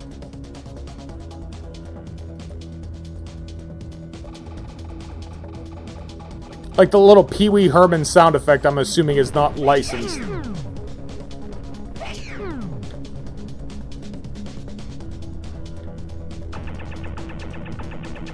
A winner is you, but our draft is another guy. You are unambitious, yes. I have no pod diligence.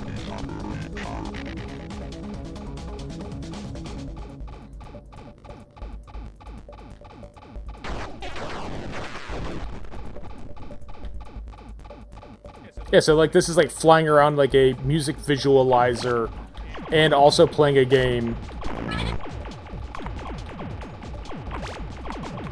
But this is what I like. As the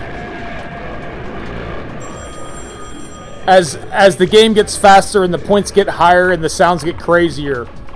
This is the Jeff Minter that I really like. This is the stuff from like 20 years ago. The original Commodore stuff, that stuff's all neat and all, but I kind of played it in passing, so I don't have like an infinite. But this stuff, where it gets good and crazy, this is where I get really happy.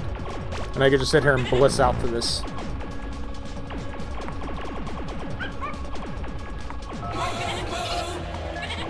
And I'm not going to dig out the Switch just for Aka R, but I do own that.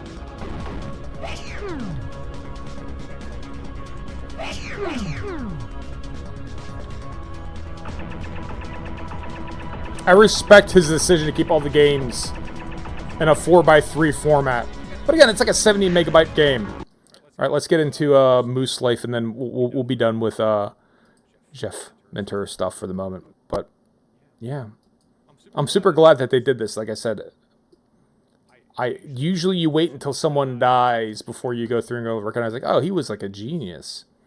I'm super happy that this sort of stuff exists, you know, certainly while he's around to see and appreciate it. Because I don't know, I feel in as far as video game designers is concerned, well, how is that 720 by 1280? 1280 by oh, that 1280 by 720. It's enormous. Who lied to you about what resolution that was, video game? I'm glad that he's getting some respect. Please don't be like, you know. Please don't be like, not 1280 by 720, right? That should be the resolution. Do not start full screen. Normal. I'll deal with it if I have to deal with it, that's fine. But that's not, what is this? What is this? This is enormous. Nope. Not at all. Alright, let's see if we can...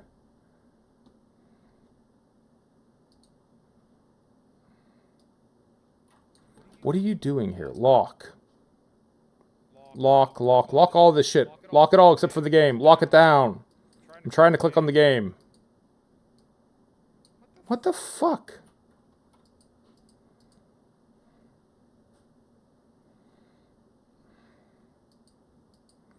Like...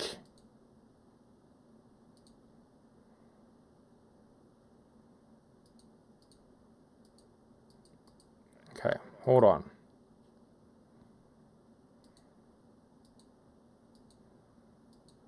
Alright, getting closer.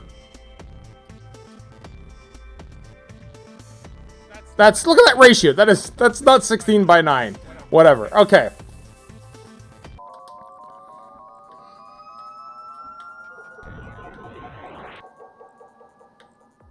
Yeah.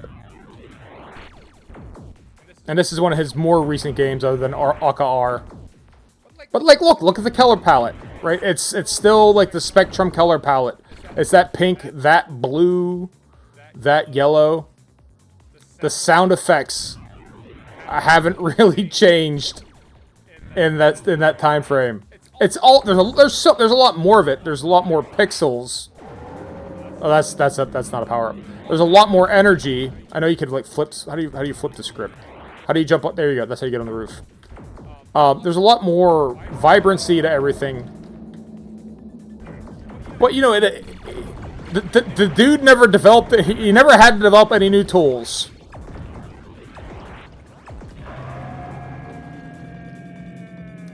He plays it.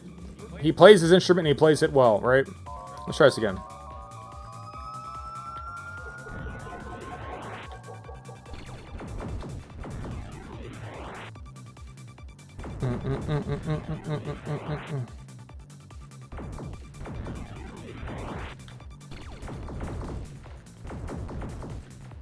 Yes, thank you. Jump button.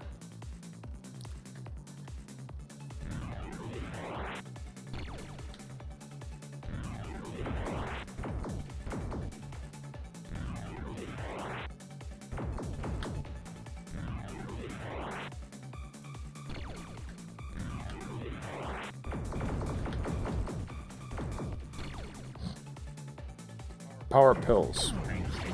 Alright. I want the power-up pill! I want the power-up pill. I want the sheepies! Get the sheepies!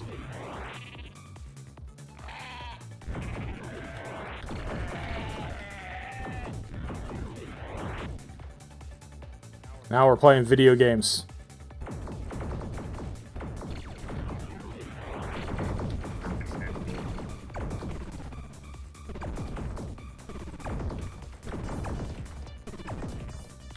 Drugs, drugs, drugs, drugs, drugs! Pills here!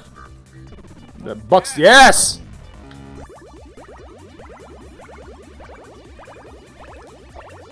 Oh, this stuff makes me so happy. Right, that's like fucking illicit Bill and Ted clip. Right?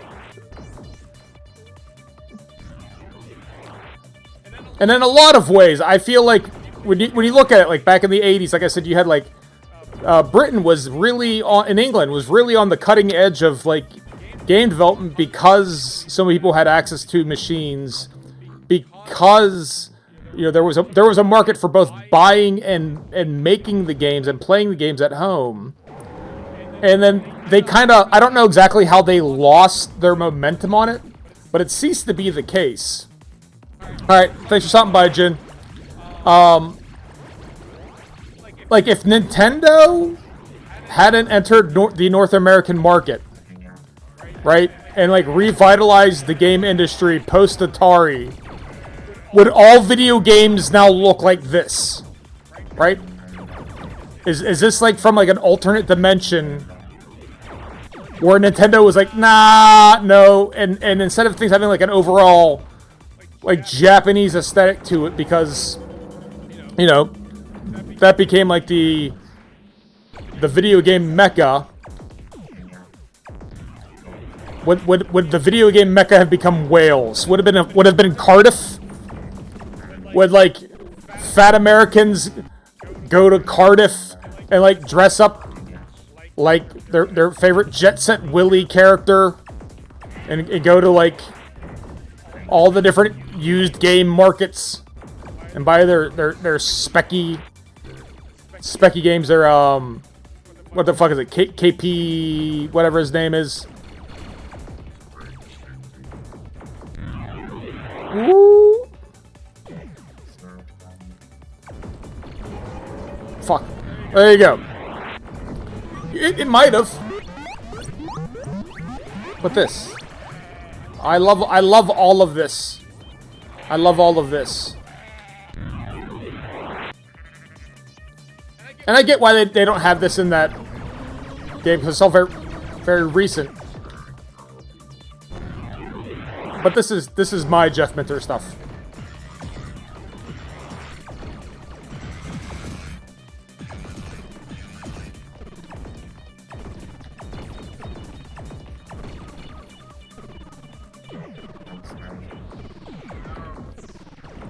Explosion pill. Chase that shit down.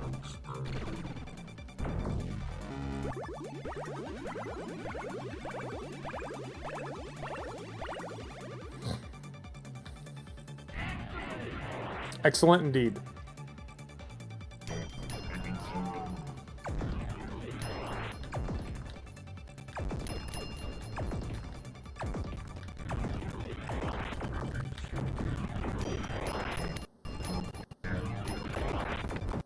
I know I'm getting quiet, but I'm immersing.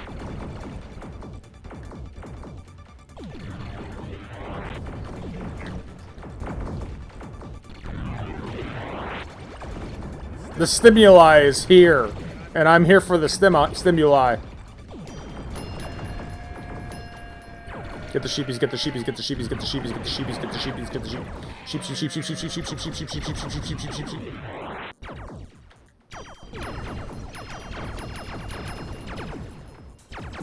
I don't know what purple moose mode is, but we're doing it. Pills, pills, pills, drugs. The mutant camels are here.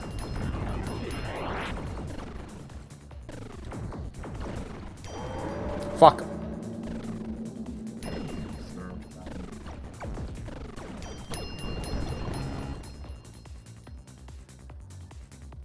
Bright Jarvis. Yeah, Eugene Jarvis. Jarvis Pixels. I guess that's what it is. Yeah, it's from Defender. Right? That's where, like, his... A lot of these sound effects are, like, Defender sound effects.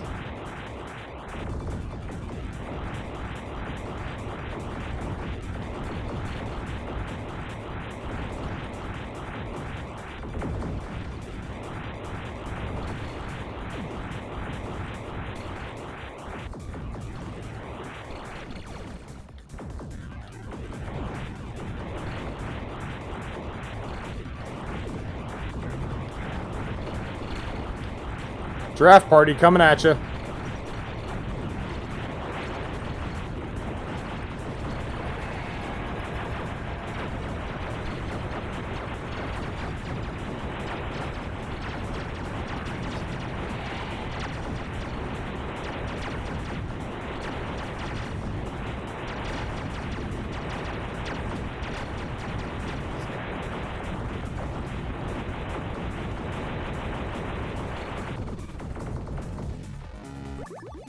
Yeah.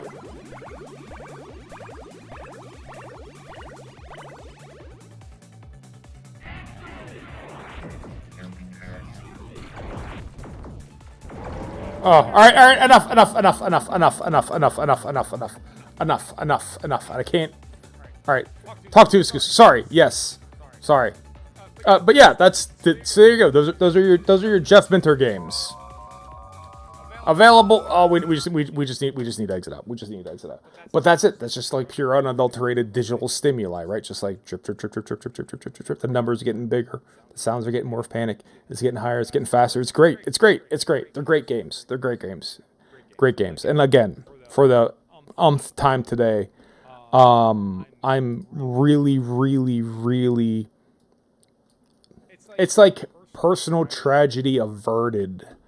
In a very, like, real way, that he's getting a high level of recognition now.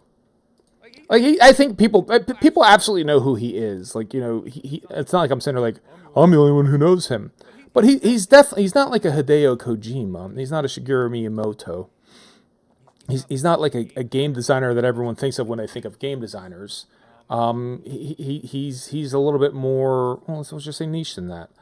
But to see him get like just like a enormous bucket of love is great. And I don't know, as a society, like, you know, even like just the Anglosphere, where there's North America or the I wish we did this just a tiny bit more, of kind of like stop and go, like, you know what? Wallace Shawn is a wonderful actor, and he's in so many things. He's just so delightful. Like, life is so much better for him having been around, and, you know, and being in The Princess Bride, and being Grand Nagus Sek on Deep Space Nine, and being in My Dinner with Andre, and all these different things that he contributes to. And you could list 100 actors, and he maybe doesn't come up. And what's going to happen is when he dies, people are going to be like, oh yeah. And then his DVD sales are going to go up and all that stuff. But, like, you know, he doesn't know it. This is great. So, like, you know, I don't know what kind of doubts Jeff Minter has about his legacy or himself or, like, his contributions to gaming. But it's nice to see it. And maybe if we did this a little bit more, and we just appreciated each other more, like, not just like people who do big things, but appreciate each other, like people you know. Yeah, probably be a nicer little world. So if that at all interests you, check out the Jeff Minter story. And check out some of his other games if you just want to play this game. That Moose Life was fun. I remember playing that before. Grid Runner Plus Plus, that's still my game. That's still my game. And again, I've been playing that off and on for like 20 years. And I don't have like my high score file, so I don't remember what my high score is. So no, I'm not going to show you those scores because they're not mine. But you'll just have to take me on my word that I've been playing that forever and ever and ever.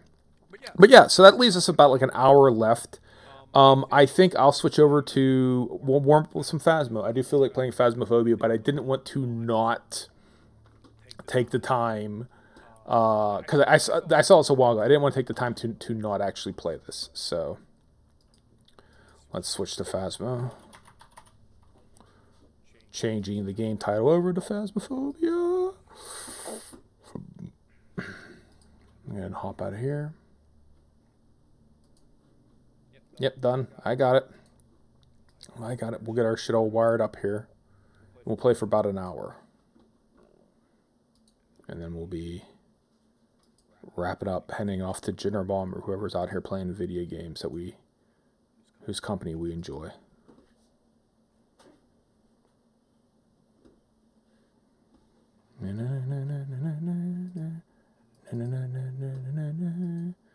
Phasmophobia. Boop. Let me change my little banner because that matters a ton to me. I want to make sure that shit is all lined up. Act like we give a damn. Act like you give a damn. Act like you've been here before, right? Like that territory. All right. All right. When we last left off. When we last had played the game.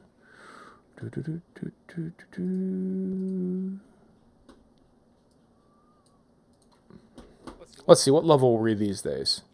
I can see it right there. Level 65. I feel like I'm making great strides. I think I was definitely below level 50 this week. I don't remember if that was Monday or Tuesday. When Jed Levy helped get me above level 50 so I could do the custom mode and kind of get it tweaked to like just the right level of where you can enjoy the game and then also like generate a lot of revenue, right? Get some money, get some moolah, that sort of shit. But yeah, so we now have level 3 dots, level 3 EMF, level 3 flashlight, level all of your basic equipment, all level 3. And also level 3 igniter, sound sensor, and tripod. The next thing we're going to unlock is, what, it's 68? Right? Would be the salt, and then the photo camera, and then a parabola, motion sensor, sanity meds, firelight, and then a bit of a wait, right? 82, 85, 90 before you get to the top level crucifix, and then you have to decide, I guess, if you want to, what does you want to do? Do you want to prestige? Do you want to save through your equipment? I know Jed Levy just prestige, very recently. I don't know what level he is. So if we do keep playing this, in my mind, I would try to think it might make sense to kind of have it spaced out where like whoever's prestiged, it'd be nice if the other people we play with have good equipment. Right, so like if Jin wants to prestige, I'd keep my level 3 equipment. So if we shared, like maybe we could use my equipment, and up until like he gets to back to level 3, and then maybe I would prestige or something like that. So like I think you could probably juggle it and just make sure that you're always playing with good equipment. It just doesn't have to be your equipment as long as someone has decent equipment. But yeah, I guess right now we'd be trying to grind out the next couple levels, to get to the salt. Right? I don't think we're going to get 3 levels right now, because that's what? About 3,000, 4,000 per level, and that goes up each. So we need 3 levels. That's 12,000. That's 6 or 7 passes of Tanglewood at our custom difficulty. Actually, let's do this. I'm actually going to do this. Hold on. I'll set it to multiplayer just in case anyone wants to drop in. They can. Anyone who I normally play with, the code will be in the standard location. So I'll do this. It's an EU server. I'll do that. I think that's a nice thing to do. Alright.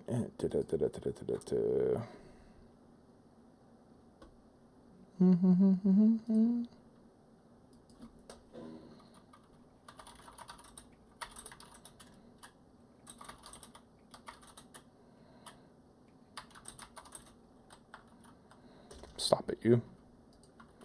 Alright. Here.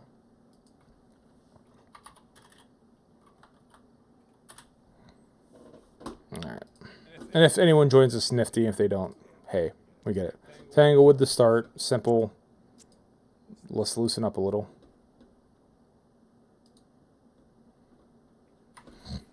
Alright. Headset. Lighter. I'm trying to get in a habit of always grabbing the lighter. But spirit box, thermometer, EMF. EMF seems like it's the most useful until you get the breaker on. But I don't know. It doesn't seem like it comes up all that often where you actually need it before the breaker gets turned on. Once the breaker is turned on, obviously thermometer is the most important thing to find in the room.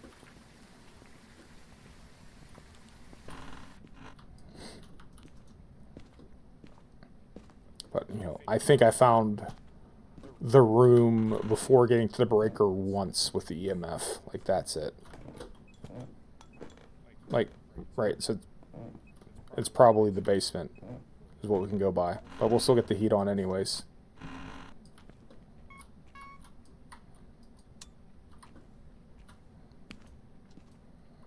Ambient temperature is 8. 10, but it might fall down here. 8.5.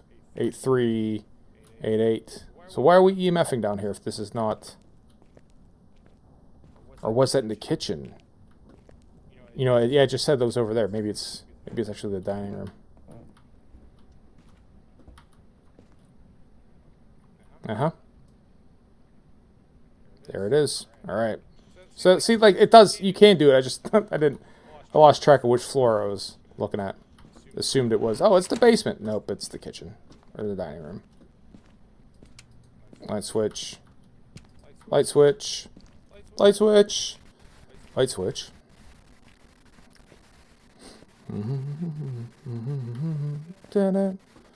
Alright, round 1. Those pieces of equipment. Round 2. Spirit book. Dots. Camera on a tripod.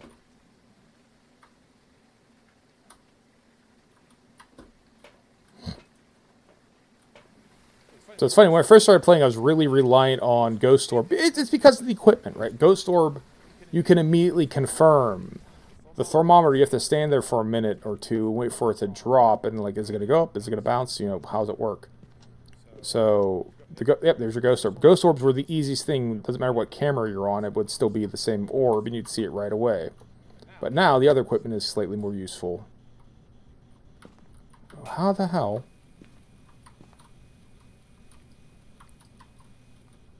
So we have an orb.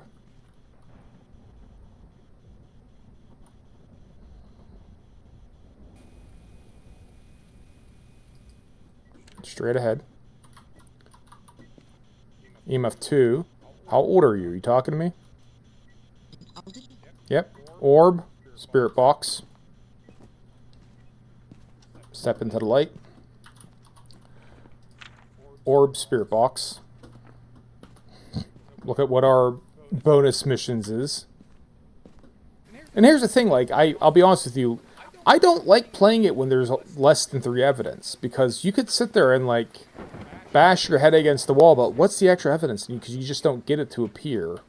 So to actually have it intentionally reduced is kind of, I don't know, kind of sucks for me. I know we saw a ghost orb, I don't know what happened to it, but we saw it. I'm not crazy.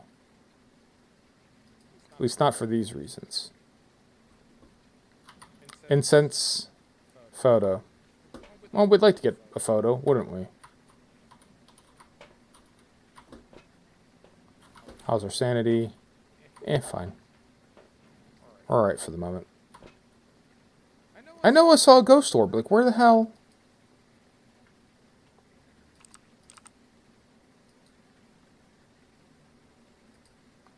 Where the hell did that go?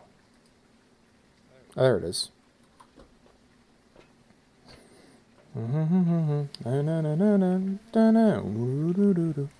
Whoa, whoa, whoa, whoa, whoa. Our last one might be writing for all we know, but we'll still act as if it might be UV. And if it is UV, then I think we have issues, because we then have to play the mimic game.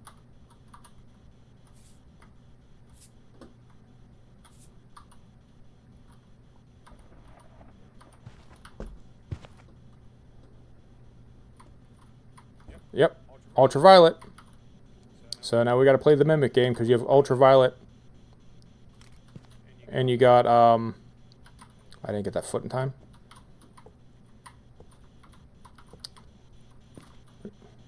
Ghost orbs, spirit box, ultraviolet, freezing temps. Ultraviolet, freezing temps. Ghost orb is fake, it's a mimic. There you go, right? Let's find our bone and get up out of here. Well, we got other things we could do. So, can you throw anything? Oh, there's the bone. Not making any dirty water. No evidence for us to really capture. Just maybe take our money and run. Because what we had, cleanse with incense, capture a photo, ghost event. I might not just stand here and like wait for him to turn around and come after us. So get our assault prints.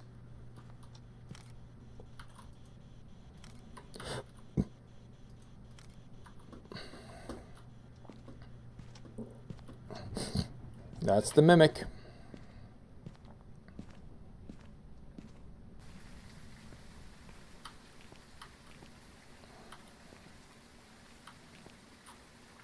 Mimic's locked in.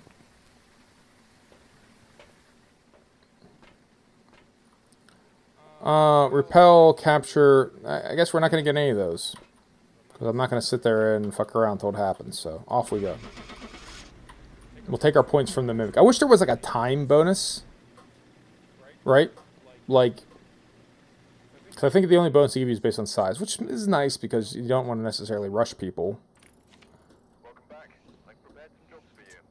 So 1100. Alright. Let's do Edgefield.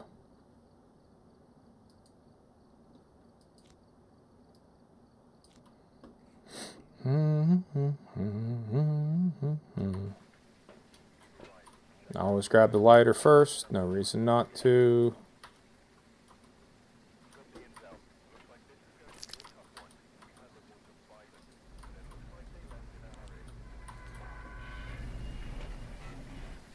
Alright.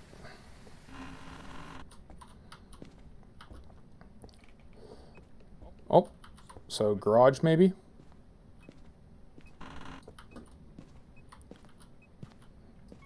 Junction box and ghost location all at the same time. 9.2, 3, not going down, 7, 9. Oh, going up if anything. 6.5, 5.2. There you go. Alright. How old are you? How old are you? How old are you? EMF 4. How old are you? I think they zapped my sanity there.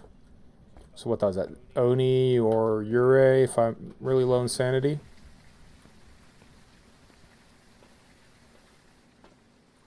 Not really low. 4%.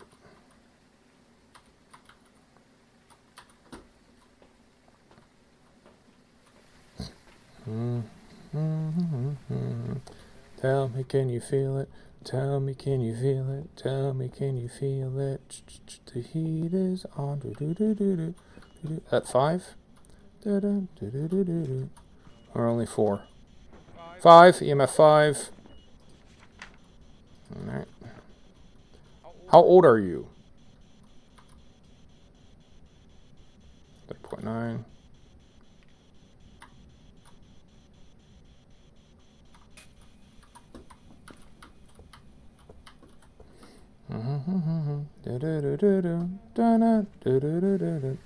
Da-na-na, da-na-na. Oh, oh, oh, oh, oh. Put up for you. Oh, oh, oh. Oh, oh, tell me, can you feel it? Tell me, can you feel it? Tell me, can you feel it? The heat is on. No ghost orbs that I can see. Unless we put the camera right on top of the motherfucker. But that last one, we had to stare at it for a minute or two before we saw it, so I'm not going to say it's definitely not.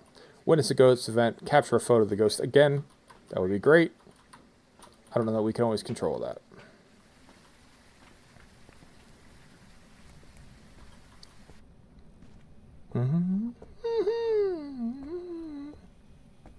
Oh. That's a fork.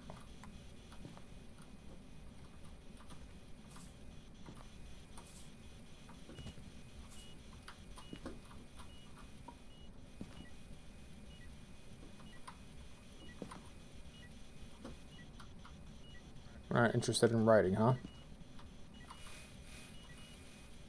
Do you not want to write in the book? Can't, won't, don't wanna? Which is it? You want to walk on the salt for me? I'd consider that a personal favor.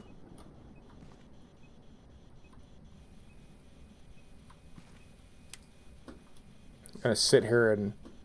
You're not gonna talk to me. I'm gonna sit here in the dark, drain my sanity.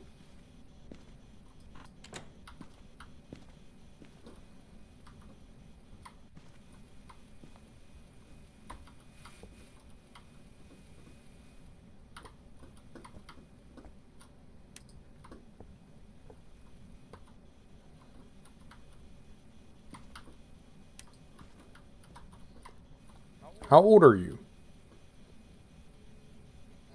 How old are you? How old are you?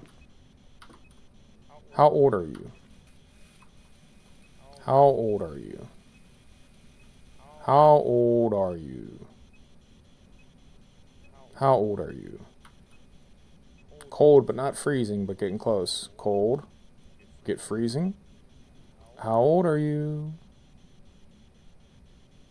How old are you?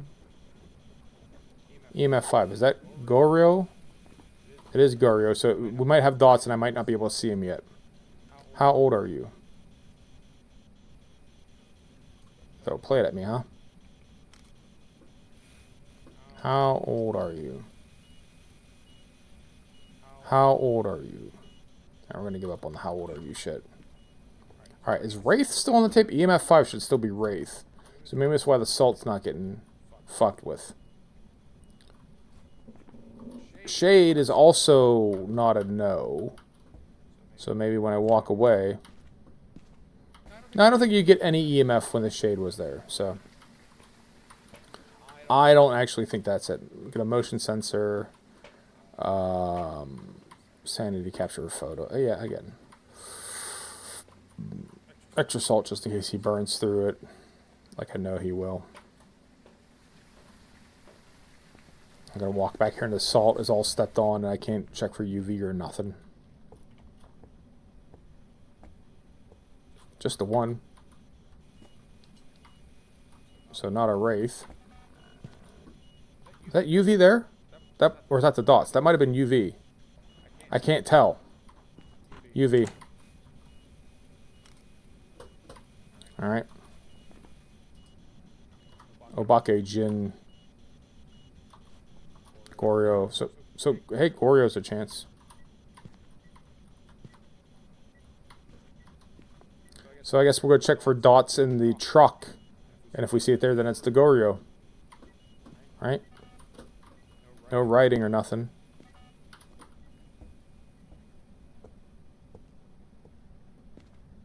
I knew they were going to wait until I walked away before they step in the salt to fuck up my UV print.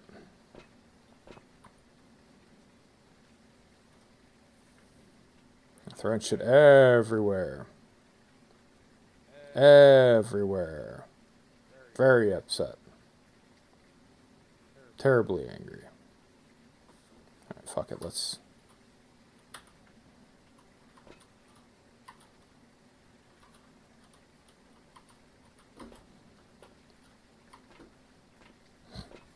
get another set of dots in here. So I do think it might be a Goryo. But, you know, proving it. Bit of a challenge, isn't it?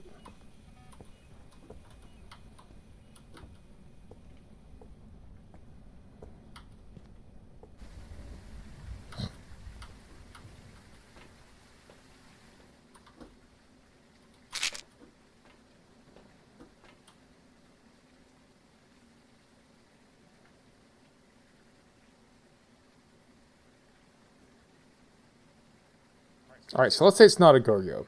Myling, Obake, Jin. To test for Jin, we also need freezing temps. A strong possibility. For a Myling, we need ghost writing. That's not happening. But we give it another shot. Obake is ghost orb. Was there maybe an orb that we're missing? Again, like unless it's right on top of us. So let's throw another camera in there. Let's check for freezing temps. We're using a lot of equipment right now, but you know, sitting in the truck doesn't do us any good.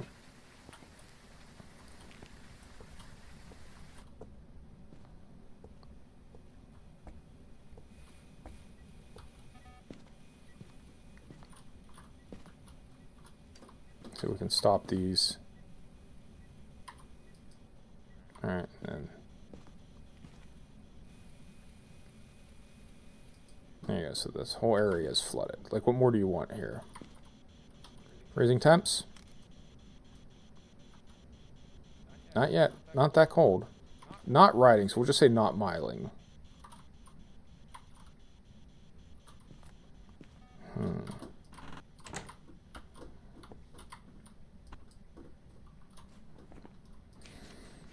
Not riding. Jin, Goryo, Myling. Actually, Jin, Goryo, Obake. Dots, but we'd have to see them in the truck.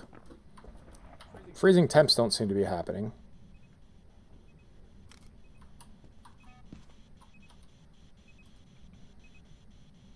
It's just not getting that cold. 1-4. 1-9.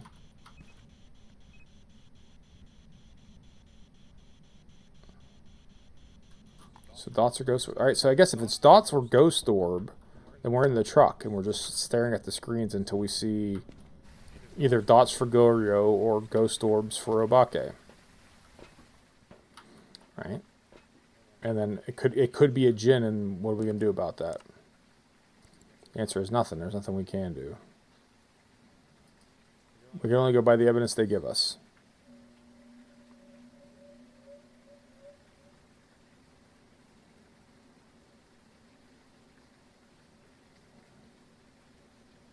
Custom level, this custom difficulty, the ghost can't change rooms, so this is the room. There's no chance it moved. Oh, there's your dots. Okay, great. So, Goryo. Get below. We can't get a photo of it. Try as we might, we're not going to get a photo of it, so we just bounce.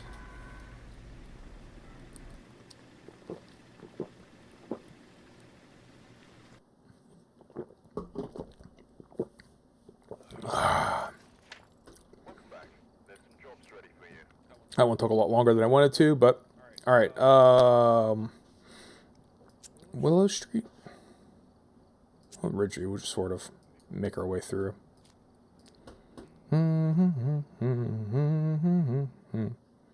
Tell me, can you feel it?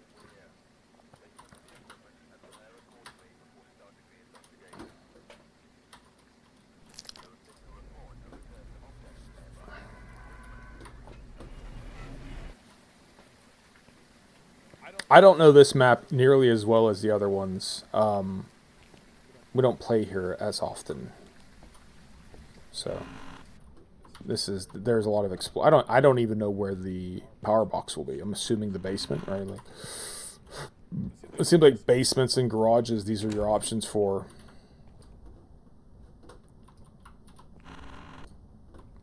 where the electrical shit lives.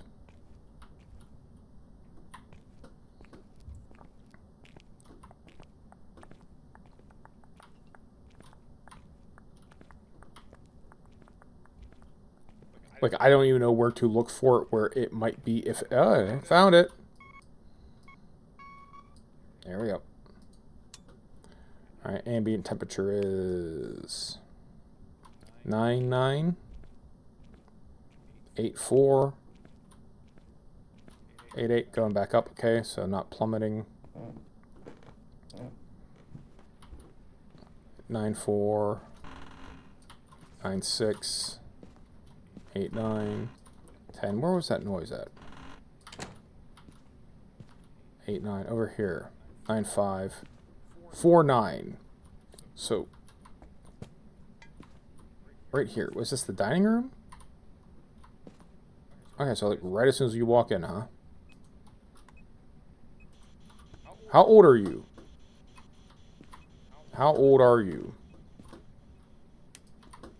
How old are you? How old are you? How old are you? 9'6". That's warm. How old are you? Where's it at? 2'8". Like right here? Oh. Up here. Just like right in this little section here. This is it. The ghost is in this little... That's just this little corner, and that's it. Okay. How old are you? How old are you? That's weird. Again, I don't know this map that well, so...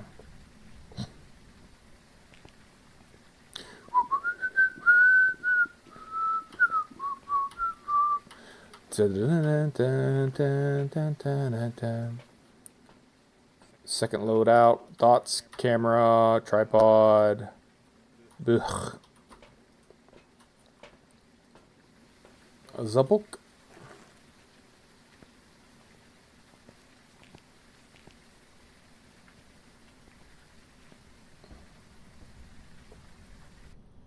Ghost orbs. Right? Yeah.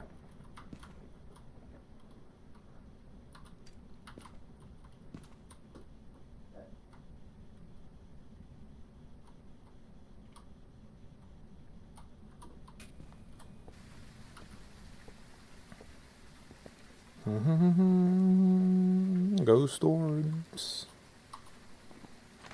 Which is, again, sometimes don't feel like writing it down because it's not necessarily evidence by itself, in so much as it can mislead you. So I don't spend too much, give it too much credence. We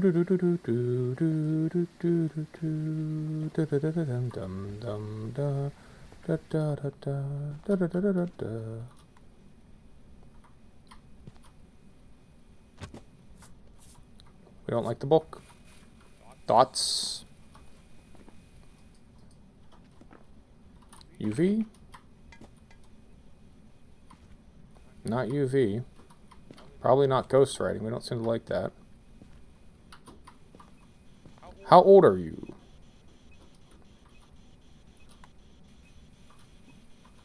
Freezing temps? Not quite. Level 3. Freezing temps? No. How old are you? How old are you? How old you is? How old do you be? What is your age? Do you want me to leave? How old are you? UV's not off the table. Just because we didn't see anything. Less likely, but... Oh, no, it is UV. Here's your fingerprint. Alright. Banshee.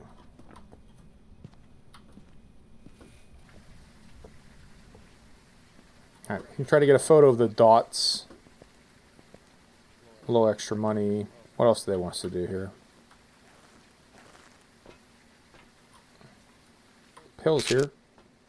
All the games I played today revolve around drugs. Firelight, Paralabic, which with the Banshee we know is half the point. Paralabic.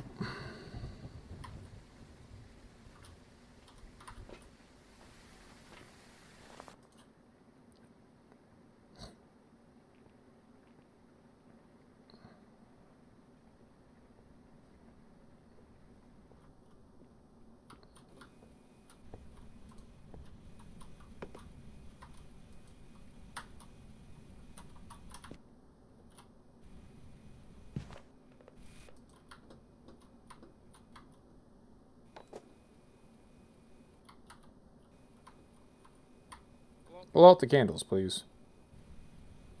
I should have this rigged so else might capture dots. So we're in camera mode here. For dots or for candles. Blow out the candles, please. Please blow out the candles. Happy birthday to you. Happy birthday to you. Blow out the candles, please. Blow out the candles, please. Blow out the candles, please. Can you blow out the candles? Blow them out. Ghost, ha. Really? Come on, Ghost. Come on. There you go. Thank you. Alright, switch to Parabola. Can you give us a whisper or something? What you got on your mind? What do you think of Hawk Tua, girl? Talk to me about anything here. Just there's nothing is off the table. No holds barred.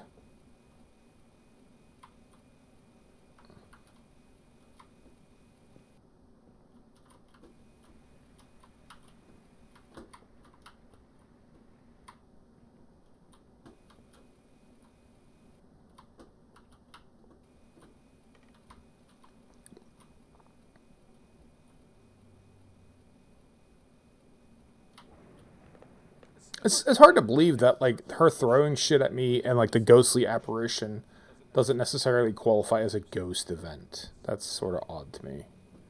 But I'm not going to sit here and, like...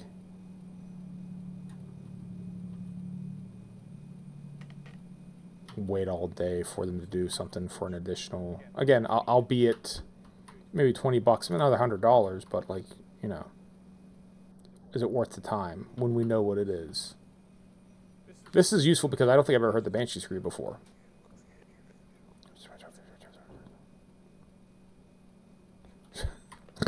Thank you, the Romandi Python.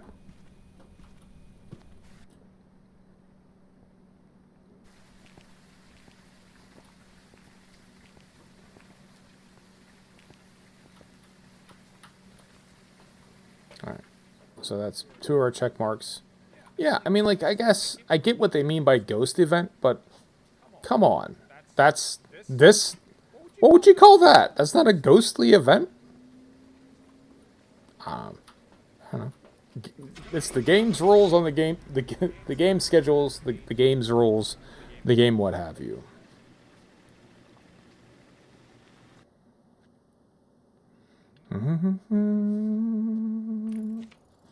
All right. They even bother to look for the bone. I don't know where the bone could be. I don't know that floor layout. So it could be anywhere. It could be anywhere, man.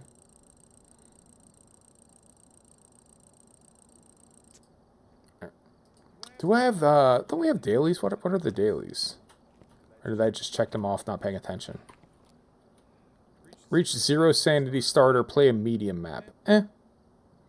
For 150. Again, like, that's the thing is we can kind of churn out 1,200, 1,300, 1,500, 1,800, like, in a couple minutes versus 150 for something. So yeah, it just depends on, like, where you want to put your time investment here.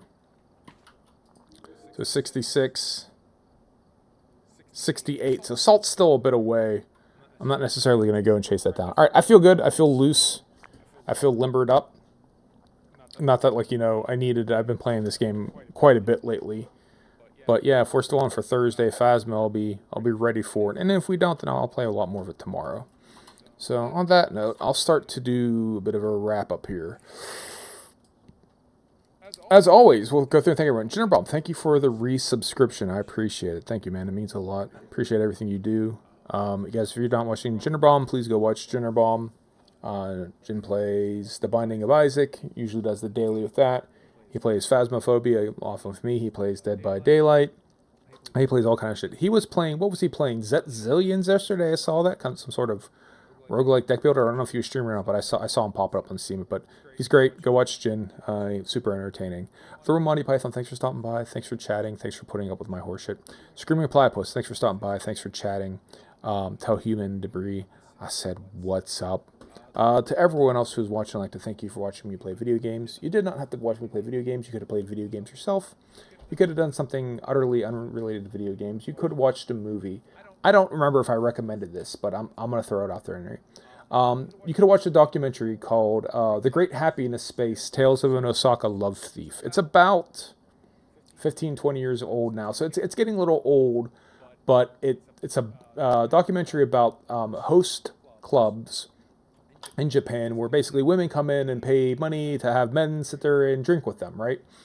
And it's really fascinating. I don't want to give too much of it away, but you start to learn a little bit about the toll it takes on the men's like health of the amount of alcohol they consume because they get paid when the girls drink, and get the girls drink, their decision making goes down, they're more likely to spend more money, and the crazy amount of money that these women wind up spending for basically just attention from the men. And then the film transitions into, well, where are the women getting the money from? How are they spending $10,000 a night? Where did they get this money from? It's really interesting. Again, it's old. I don't know how much this is outdated, but I think very fondly of that. It's the Great Happiness Space, Tales of an Osaka Love Thief. Check it out. You probably just find it like free on YouTube. I don't know that it's streamed or anything like that. But you didn't watch The Great Happiness Space. You watched me play video games. I may never understand that, but I appreciate you making that decision. To everyone who wasn't watching me, I'd like to thank you for not watching me. I appreciate when people don't watch me because I appreciate when people leave me the fuck alone. Let's go ahead and let's raid Jin. We know he's playing. We know he's gaming. We know he's game. We'll kick everyone over to him. And on that note, I'll be back, most likely be back later on today for a little bit more Phasmophobia when we do Thursday afternoon Phas. But on that note, I hope everyone has a good day. Peace out. Deuces. We'll catch you later.